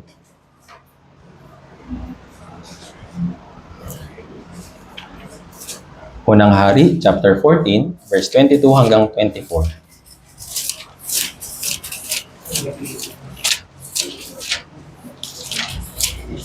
Unang Hari, chapter 14, verse 22 hanggang 24.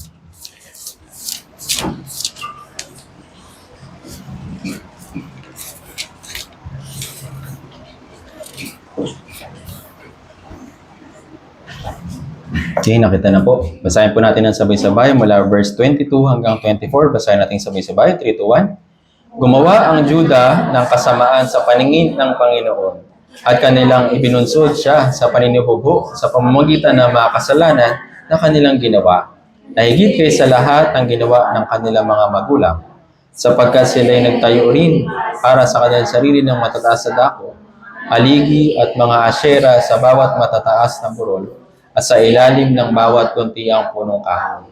Nagkaroon din ng mga Sodomita ang lupain. Sila gumawa ng ayon sa lahat ng kasuklam-suklam ng mga bansa na pinalayas ng Panginoon sa harap ng mga anak ng Israel. So imagine po ninyo, ito po yung nangyari sa panahon ni Haring Rehoboam. Inalaw niya na magkaroon ng pagsamba sa mga Diyos-Diyosan, nagkaroon din ng sodomita sa lupain, yung sexual na immoralidad, pinahintulutan niya. Yan ano po naging consequences. Verse 25, sabi dito, nang ikalimang taon ni Haring Rehoboam, si Shishak, na hari ng Ehipto, ay umahon laban sa Jerusalem. After 5 years pa, tsaka dumating sa kanya yung disiplina. Imagine po natin, isipin na parang wala naman pala. Pinagpatuloy lang nila. Yung pagsamba sa Diyos-Diyosan, tapos yung mga sexual na immoralidad, 5 years pa. Dumating si Shishak. Kaya, tapos, ano pong ginawa? Tinangay yung lahat ng kayamanan ng bahay ng Panginoon. So, sinamsaman, kumbaga, yung bahay ng Panginoon. Kinuha yung mga gamit o kagamitan para sa templo bilang parang sabi natin parang trophy. Baka pag nananamsam yung ibang bansa, kinukuha nila yung possession ng ibang mga bansa na sinasakop po nila. Tapos ginagawa nila itong ano na to, nakuha ko ito sa ganitong lugar. So, ito yung naging parusa sa kanila.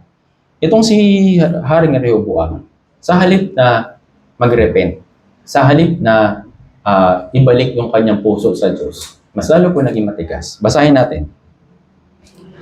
Verse 26 hanggang 27. Basahin natin ng sabay-sabay. 3 to 1. Kanyang tinangay ang mga kayamanan sa bahay ng Panginoon at ang mga kayamanan ng bahay ng hari. At ang mga iyon ay kanyang tinangay na lahat. Tinangay rin niya ang lahat ng kalasag na ginto na ginawa ni Solomon. Si Haring Rehoboam ay gumawa ng mga kalasag na tanso na kahalili ng mga iyon at ipinagkatiwala sa mga kamay ng mga pinuno ng bantay na nag-iingat ng pintuan ng bahay ng hari. Ano pong ginawa niya?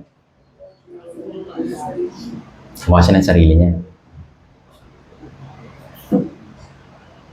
Parang sa kanya, total, wala naman na yung mga kalasag, yung mga kagamitan na nasa templo, gawa na lang tayong bago. Pero yung kagamitan na nasa templo, kanino po bang plano yun? Sa Diyos. Binigay niya yung specific na materyales, kung paano gagawin, kung ano yung mga materyales na kailangan, tapos pumili siya ng mga magagaling na mag-craft or craftsmanship. Pero itong si Haring Rehoboam, dahil nga sa yung puso niya, hindi niya iningatan sa harapan ng Diyos, pinahintulutan niya yung kasalanan sa South Judah. Tapos, nung pinarosahan sila sa pamamagitan ng Egypt, sa halip na magrepent, anong ginawa nila? Sige, hayaan na lang natin. Gawa na lang tayo ng sarili natin. Kaya, kaninong kalooban yung sinunod niya? Sa sarili niya o sa Diyos? Sarili lang niya. Naintindihan. Kaya yung pagsunod, hindi lang po ito basta pagsunod kasi mabuti sa atin o kaya ko. Ano po yung mas dapat na maging puso natin sa pagsunod? Handa rin po dapat tayo na ibaba lahat ng sarili nating kaisipan. Diyos, okay naman to. Bakit hindi pwede? Hindi po pwedeng ganun. Ay, hindi po. Tandaan natin, yung kalooban ng Diyos ay mananatili. Kung anong sinabi niya, yun po yung dapat na sundin natin. Isa naman na magandang example, si Noe. Si Noe, kahit na hindi niya alam kung para saan yung barko, pero dahil sinabi ng Diyos, ginawa pa rin niya. Naintindihan po. Kahit hindi niya alam kung paano niya bubuhin yung napakalaking barko na yun, at kung para saan ba yun, hindi niya alam. Pero along the way, pinaunawa ng Diyos sa kanya. Kaya ko pala ginagawa to. Kasi may pag-uukom yung Diyos sa pamamagitan ng tubig. Kaya, yung pagsunod, hindi lang dahil sang-ayon tayo, kundi kahit na yung kalooban natin, hindi sang-ayon, pero dahil ito'y sinabi ng Diyos, ito po'y dapat natin gawin. Ang tawag dito, pagpapasakop. Naintindihan po. Kung yung puso natin hindi rin handa magpasakop, hindi rin po natin magagawa yung lubos sa pagsunod sa Diyos. Hindi rin po natin maihahandog yung spiritual na handog na ito. Naintindihan po. Yung mga pari, noong time po ng aklat ng Levitico, yearly po nila ginagawa yung paghahandog ng toro, ng kambing, ganyan, doon sa tabernakulo. Yun po yung trabaho nila. Tama po ba? Yun po yung binigay na tungkulin para sa kanila. Sila lang yung pwede. Kaya yung mga tao na gustong gawin yung kalooban ng Diyos, na hindi rin naman ayon sa kalooban ng Diyos, na hindi rin naman niya iniutos, dun sila nagkakaroon ng pagmamalaki. Halimbawa, si Haring Saul. Sino po yung dapat maghandog ng time po na yun? Si Samuel. Pero ano pong sabi ni Haring, ano pong kasunduan nila? Hintayin mo ako. Pagdating ko, tsaka tayo mag-aalay. Noong time po na yun, merong kaguluhan. Yung mga kalaban nila, mas marami na, tapos natatalo na sila. Para makuha daw ni Haring Saul yung biyaya ng Diyos at para manalo sila, naghandog siya ng isang handog, yung isang kordero. Kaso nga lang, ang problema, hindi naman siya pare. Naintindihan po. Dahil hindi siya pare, ito yung malaking kasalanan sa harapan ng Diyos. Imagine po ninyo yung kwento po na ito. Sabi ng Diyos, si Samuel lang yung dapat na maghandog bilang pare. Kaso nga lang dahil sa yung puso ni Haring Solomon, ni Haring Saul, hindi handang lubos na magpasako, gumawa siya ng sarili niya diskarte. Ano pong ginawa niya? Siya na lang yung naghandog. Kaya dahil doon, nawala sa kanya yung pagiging hari. Naintindihan po. Hindi po punto dito yung pag-aalay. Hindi po punto dito yung paghahandog ng hayop. Ang punto dito yung pagsunod ng buong puso. Naintindihan po. Kung sana hinintay lang sana niya si Samuel. Kung sana hinintay lang sana niya yung pagdating ni Samuel at siya yung naghandog, pwede pa sana mabago yung kwento eh. Pwede pa sana na ma-retain yung pagkahari niya. Pwede sana na manalo sila. Pero ano pang problema? Masa siya sa sarili niyang diskarte. Ako na lang yung gagawa. Ito po yung hindi pagpapasako. Naintindihan po. Dahil doon, nawala yung karangalan para sa kanya bilang isang hari. So ngayon, anong punto natin dito po sa illustration po na ito? Sa pagsunod, dapat buong puso. At sa pagsunod, hindi dapat pairalin yung sarili nating kaisipan. Sa pagsunod, dapat handa rin po tayo na lubos na magpasako. Ibaba yung ating sariling kaisipan, sariling diskarte, at sundin kung ano yung kalooban ng Diyos. Naintindihan po. Kaya naman, napakahalaga para sa atin na sumunod. Pero hindi lang basta sumunod. Dapat mayroong buong pusong pagsunod na may pagpapasako. Naintindihan po. Dito po tayo minsan na fall short. Yung puso natin handang sumunod. Pero ayaw magpasako. Yun po yung problema. Naintindihan po. Bakit ang higpit-higpit ng church? Bakit ganito? Bakit hindi pwede yung ganito, hindi pwede yung ganyan? Bakit ganito? Actually, hindi naman po kayo mahigpit eh. Ito po yung Biblia. Nandito po. Nais ng Diyos na maunawaan natin na siya yung na namamahala sa atin bilang church. Siya yung namamahala. Siya yung ulo. Naintindihan po. Kung sinabi ng ulo na lumakad ka sa kaliwa, yung buong katawan dapat lalakad sa kaliwa. Naintindihan po. Ito po yung order na ibinigay ng Diyos para sa atin bilang katawan. Naintindihan po. Same din po sa church. Kailangan po natin maunawaan ito. Kaya ito po yung pangatlo. Ang pangatlo po natin na may handog sa Diyos bilang spiritual na handog ng ating buong katawan. Naintindihan po. Sabi sa Roma, chapter 12, verse 2. Ano po yung dapat na ihandog natin? Tingnan natin. Roma, chapter 12, verse 2.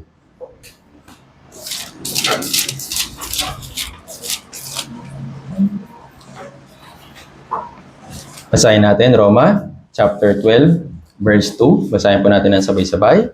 Kung nakita na po.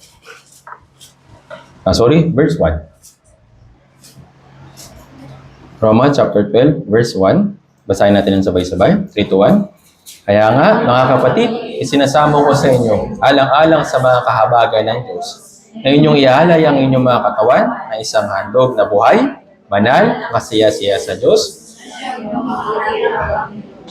Sabi dito, ihandog ninyo ang inyong katawan na isang handog na buhay, banal, nakasiya-siya sa Diyos, na siya ninyo makatwirang paglilingkod.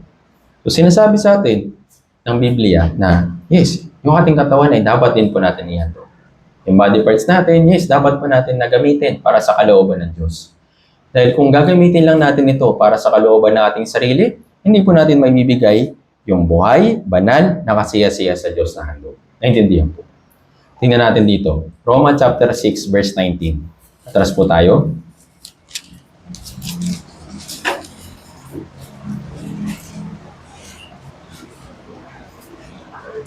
Roma chapter 6, verse 19. Basahin po natin ng sabay-sabay.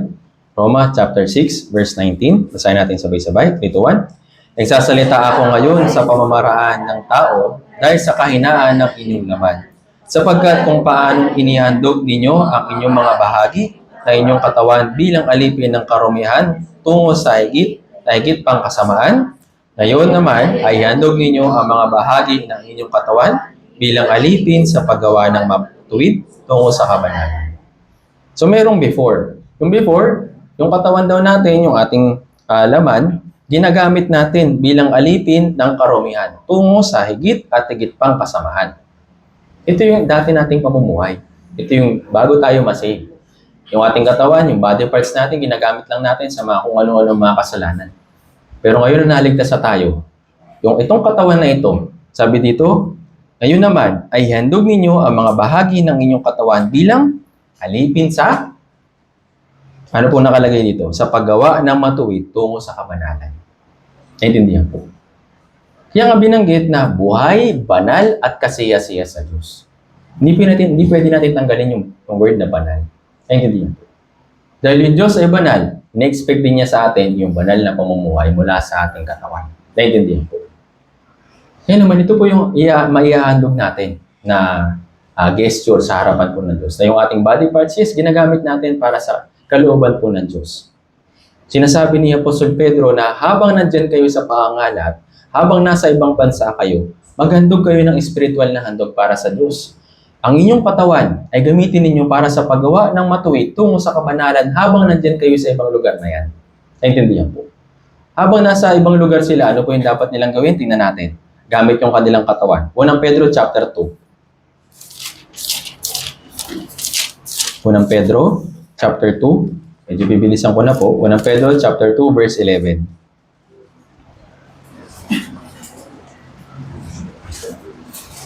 Basahin natin mula verse 11 hanggang 12.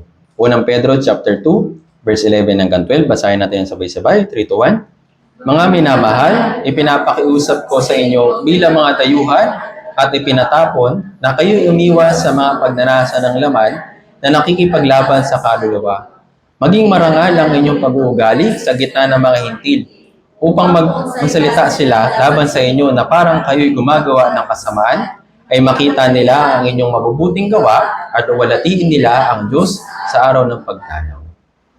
So, nire-remind ni Apostol Pedro sa mga Hudyo na nasa pangangalat na habang nandyan kayo sa lugar ng mga dayuhan, habang kasama ninyo yung mga dayuhan, sabi dito na kayo'y umiwas sa pagnanasa ng laman sa katawan na nakikipaglaban sa kaluluwa. Maging marangal ang inyong pag-uugali sa gitna ng mga hintil upang kung magsalita sila laban sa inyo na parang kayo gumagawa ng kasamaan, ay makita nila ang inyong mabubuting gawa at luwalatiin nila ang Diyos sa araw ng pagdalaw. Yung kanilang action, yung kanilang pamumuhay, habang nasa pangangalat, kailangan din maging maayos. Naintindihan po? Same din po sa atin. Habang nandito tayo, nakikihalumilo sa mga hindi pa saved. Ano po yung dapat na maging ugali natin? Sabi dito na ipinapakiusap sa atin na kayo'y umiwas sa pagnanasa ng laman na nakikipaglaban sa kaluluwa. Yung pagnanasa po ng laman, nakikipaglaban sa ating kaluluwa. Yung paglalaban, naintindihan po? Kaya yung ating katawan, yes, minsan mahina. Minsan, bumabagsak, natutokso. Pero kailangan po natin tandaan na habang nandito tayo sa mundong ito, hindi tayo niligtas ng Diyos para lang gawin o gamitin yung ating katawan para sa pagnanasa. Naintindihan po? Habang nandito tayo sa mundong ito, maging marangal ang inyong pag-uugali sa gitna ng mga hintil. Kaya sana wala po mababalitaan ng mga brothers and sisters na Hindi mabuting kapitbahay yun eh. Umaattend pa sa church. Doon sa Santa Rosa Church. Na-invite nila ako doon. Sa church, ang bait-bait. Pero pag sa bilang kapitbahay, hindi maganda ugali. Yes, may mga kanya-kanya tayo mga kainaan. Meron tayo. Minsan naiinis tayo, minsan napipikon tayo. Pero kailangan natin tandaan, kailangan natin maging marangal sa pamumuhay habang kasama natin sila. Imagine po ninyo ito. Bawa, may kapitbahay ka na sobrang kinaiinisan mo. Talagang hindi mo kaya na magpakitaan ng mabuti sa kanya. So, minsan nalalabas mo yung mga hindi magagandang pag-uugali. Ngayon ang problema, na-save siya. Tapos nakita kayo sa church. Ano sabi niya? Oh, brother, sister ka? Nung kapitbahay mo ako kulang na lang. Kaya kailangan natin ingatan yung ating pamumuhay habang kasama natin sila. Naintindihan po. Kaya sa mga nasa pangangalat, sinasabi ni Apostol Pedro, habang nandyan kayo sa malayo bilang dayuhan, maging marangal ang inyong pamumuhay. Upang wala silang makita na fault sa atin. Dahil kapag naligtas sila, luluwalatiin nila yung Diyos kung naging marangal yung pamumuhay natin. Pero yun nga, kung maaaring na-save sila, tapos hindi natin sila pinagpakitaan ng maganda o mabuti, sino mapapahiya? Yung Diyos. Naintindihan po.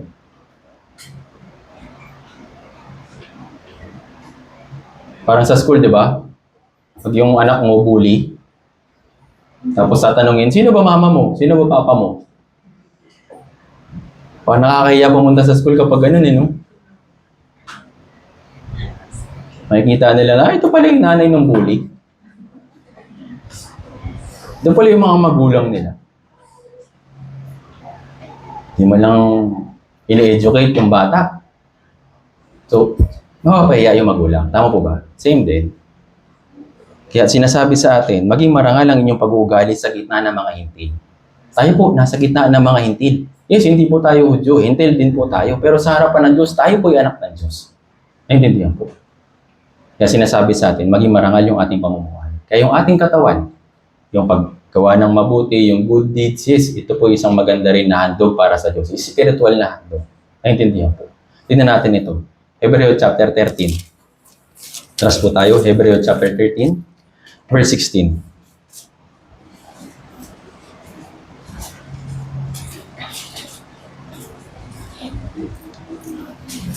Hebreo chapter 13, verse 16. Basahin po natin ng sabay-sabay. 3, 2, 1. Huwag ninyong kaliligtaan ang paggawa ng mabuti at ang pamamahagi, sapagkat ang Diyos ay nalulugod sa gayong mga handog.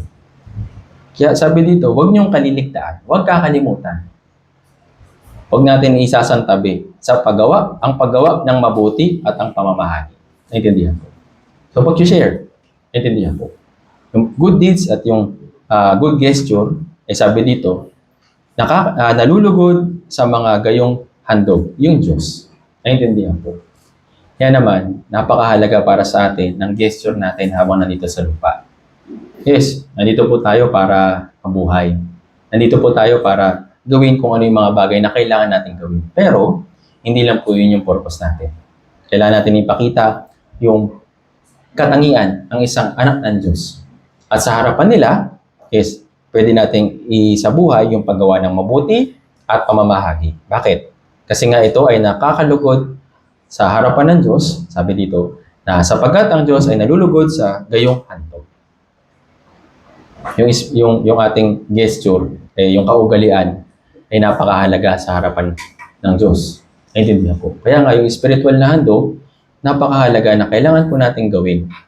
Kailangan po natin isabuhay sa ating Christian life. Hindi lang po kung nasa bahay kayo, kahit nasa school, o kahit nasa trabaho. Kailangan po natin itong gawin. Tingnan po natin, isa pa pong halimbawa. Colossus chapter 3.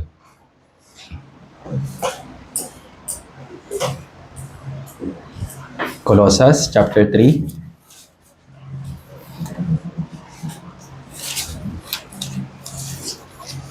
Verse 22 to 24.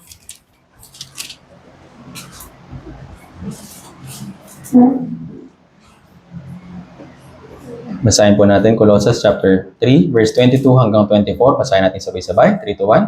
Mga alipin, sumunod kayo sa lahat ng mga bagay sa mga Panginoon ninyo sa lupa. Hindi nangingikod kung may tumitingin, na gaya ng pagbibigay kabod sa mga tao, kundi sa katapatan ng puso na may takot sa Panginoon. Ano man ang inyong ginagawa ay gawin ninyo ng buong puso, na gaya ng sa Panginoon at hindi sa mga tao. Yamang inyong nalalaman na sa Panginoon ay tatanggapin ninyo ang gantimpalang mana. Paglingkuran ninyo ang Panginoong Jesucristo.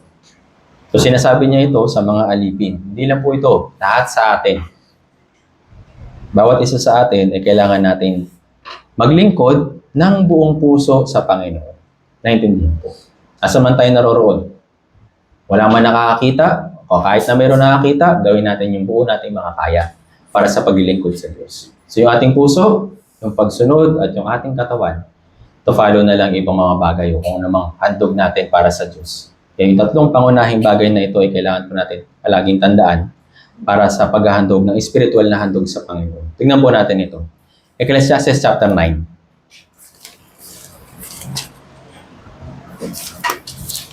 Ecclesiastes chapter 9.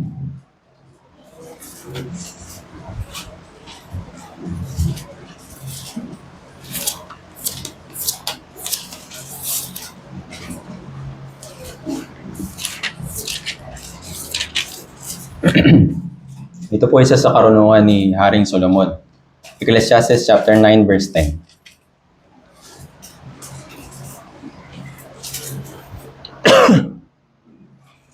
Nakita na po, basahin po natin ng sabay-sabay, 3 to 1. Ano mang masumpungang gawin ng inyong kamay, gawin mo ng iyong kalakasan.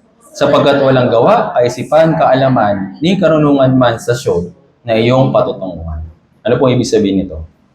Sa English, whatever your hand finds to do it with your might. Gawin natin yung lahat ng ating makakaya. Dahil kapag nawala na yung pagkakataon, wala na rin. Ano po ibig sabihin ng sapagkat walang gawa, kaisipan, kaalaman, ni karunungan man sa show na iyong patutunguhan? Kung ikaw ay mamamatay na, at meron ka mga bagay na hindi mo ginawa ng buong puso, buong pagsunod, gamit ang iyong buong katawan, malaking panghihinayang. Do it with your might. Naintindihan po. Gawin natin. Hindi pwedeng okay na yan. Hindi na pwedeng okay na to. Dahil nga, binibigyan lang tayo ng chance na gawin yung lahat ng ating makakaya upang ipaghandog yung spiritual na handog na ito sa Panginoon. Naintindihan po. Pag nasa langit na ba, gagawin pa ba natin yung Christian life? Makakapaghandog pa ba tayo ng spiritual na handog?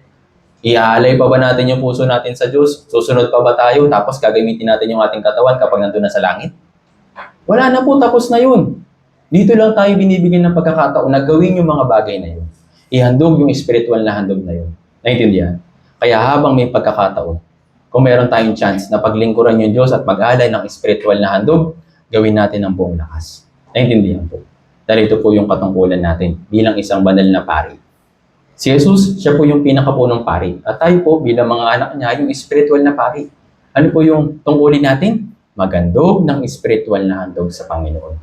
Paano? Sa pamamagitan ni Jesucristo. Sa tulong din ni Jesucristo, magagawa po natin na makapaghandog ng spiritual na handog. Hindi lang din sa ating sarili. Kailangan po natin yung tulong ng Diyos. Naintindihan po. Para may handog natin yung buong puso natin, kailangan natin ialay sa Diyos. Kagaya ni Apostol Pablo. Nag-pray siya. Nag-request siya sa Diyos. Diyos, bigyan mo ko ng buong tapang para may pangaral ko yung magandang balita sa mga tao sa paligid ko. Nangingi pa nga siya ng prayer request sa mga brothers and sisters. Kasi nga hindi niya kaya mag-isa. Naintindihan po? Yung pagsunod. Yes, meron tayong mga personal na pagsunod. Kaya napakahalaga para sa atin na ma-practice ito at sama-sama natin itong gawin. Naintindihan po? Kaya nga, one mind, obedience, saka sacrifice. Meron pangalawa. Yes, tinuturuan tayo na sumunod individually. Pero bilang church, kailangan po natin na sumunod bilang whole body or buong katawan. Naintindihan po. Kaya naman, habang may pagkakataon sa good deeds o kung ano man na magagawa natin na paglilingkod para sa iba or kabutihan na ipapakita natin sa iba, gamitin natin. Naintindihan po. Gawin natin. Sabi sa Galatia chapter 6 verse 10, kaya't habang may pagkakataon, gumawa tayo ng mabuti sa lahat, lalong-lalo na sa kabilang sa sambahayan ng pananampalataya. Sa pagitan ng mga brothers and sisters, naintindihan po. Yes, mapapractice po natin na gumawa ng mabuti sa lahat. And then, to follow dun sa mga tao sa paligid natin, sa kapitbahay o kung saan man tayo naroroon. Naintindihan po. Ito po yung mabuting handog para sa Panginoon. Kaya naman, napakahalaga na maunawaan po natin na napakahalaga para sa atin ng paglilingkod na spiritual na handog sa Diyos. To follow na lang yung mga bagay na meron tayo. So, halimbawa, yung Macedonia Church. Sa 2 Corinto chapter 8, verse 1 hanggang 4, napakaganda po ng gesture po nila. Meron po silang malasakit sa ibang mga brothers and sisters na naghihirap. Kaya ano pong ginawa nila? Kahit na sila'y nahihirapan, pero buong puso silang tumulong. Minsan doon tayo nahihirapan tumulong sa iba kasi ako nga kailangan ng tulong eh. Bakit hindi mo na ako yung tulungan kaya tsaka ako tutulong? Madaling tumulong kapag meron, tama? Pero doon lang ba tayo tutulong kapag meron? May mga brothers and sisters po na example dito po sa Biblia, example nga yung Macedonia Church, na kahit na sila yung wala, kahit na sila yung kulang, kahit na sila pa yung nahihirapan, nagawa na lang nilang iaalay yung kanilang sarili, yung kanilang biyaya para din sa iba. Naintindihan po. Kaya nga naging model church sila. Naintindihan po. Kaya sa pamamagitan ng personal nating pamumuhay, makakapaghandog po tayo ng spiritual na paghahandog. Dahil ito po yung tungkulin natin sa harapan po ng Diyos. Una, yung puso. Pangalawa, yung buong pusong pagsunod. At yung pangatlo, yung ating buong katawan na paghahandog para sa Diyos. At yung pangapat, yung mga mabubuting gawa, to follow na lang. Naintindihan po. Kaya naman napakahalaga para sa atin na maunawaan yung ating tungkulin na habang nandito tayo sa mundong ito. Ngayon, balikan po natin sa ating main verse, tapos saka po tayo mag-pray. Unang Pedro, chapter 2.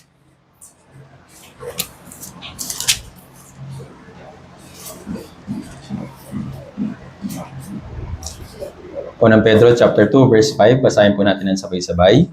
Kung nakita na po. Okay, basahin po natin sabay-sabay. 3, 2, 1. Tulad ng mga batong buhay, hayaan ninyong kayo ay maitayo bilang espiritual na bahay tungo sa banal na pagkapari upang mag-alay ng mga espiritual na handog na kasaya-saya sa Diyos sa pamamagitan ng Hesus Kristo. Nawa, habang nandito po tayo sa mundo, palagi po natin tandaan na tayo po ay mga banal na pagkapari, banal na pari na makakapag-alay ng spiritual na handog na kasaya-saya sa Diyos. Hanggat may pagkakataon, gawin po natin ito. Dahil kapag nawalan tayo ng pagkakataon, malaki po itong regret para sa atin. Kaya hanggat may pagkakataon, nawa, may handog po natin yung 4 na bagay na binanggit ko po kanina. Tayo pong lahat, tayo mukot na lahat. Banal at mahabagin naming Amang Diyos, nagpapasalamat po kami una-una po sa lahat sa pagliligtas niyo po sa amin mula sa walang hanggang kaparusahan sa impyerno. Salamat po aming Ama sa pagbibigay sa amin ng mga salita na nandito po sa Biblia sa pamamagitan po ng instruction ni Apostol Pedro para sa mga nangangalat na mga Kristiyano. Nawa magawa rin po namin makapaghandog ng spiritual na handog sa iyong harapan. Nawa sa pamamagitan ng pamumuhay namin dito sa mundong ito, naway magawa po namin ito. Hindi po namin ito magagawa mag-isa aming Ama. Kaya pakiusap, tulungan niyo po kami. Nawa maihanda po namin palagi yung aming buong puso na maglingkod po sa iyo. At nawa, yung aming katawan ay magamit po namin para sa paglilingkod at pagsunod sa iyong kalooban. Lalong-lalo na, meron po kaming pinaghahandaan na unang Bible seminar dito po sa bagong lugar ng church, ng Santa Rosa Church. Dinadalangin po namin na tulungan niyo po kami upang makapag-aya, makapag-hikayat ng mga ligaw na kaluluwa sa paligid po namin at ganoon din sa aming mga kapamilya, kapitbahay at mga kaibigan. Nawa ito po'y gamitin po ninyong paghahanda para sa amin upang maibalik po namin yung aming puso sa paglilingkod sa iyong harapan para sa pag-evangelize. Tulungan niyo po nawa kami, aming Ama, sa iyo lamang po kami paasa at magtitiwala. Lahat po ng ito ay dinadalangin po namin sa makapangyarihang pangalan ng Panginoong Jesucristo na sa amin ay patuloy nagmamahal. Amen. Oh, salamat po.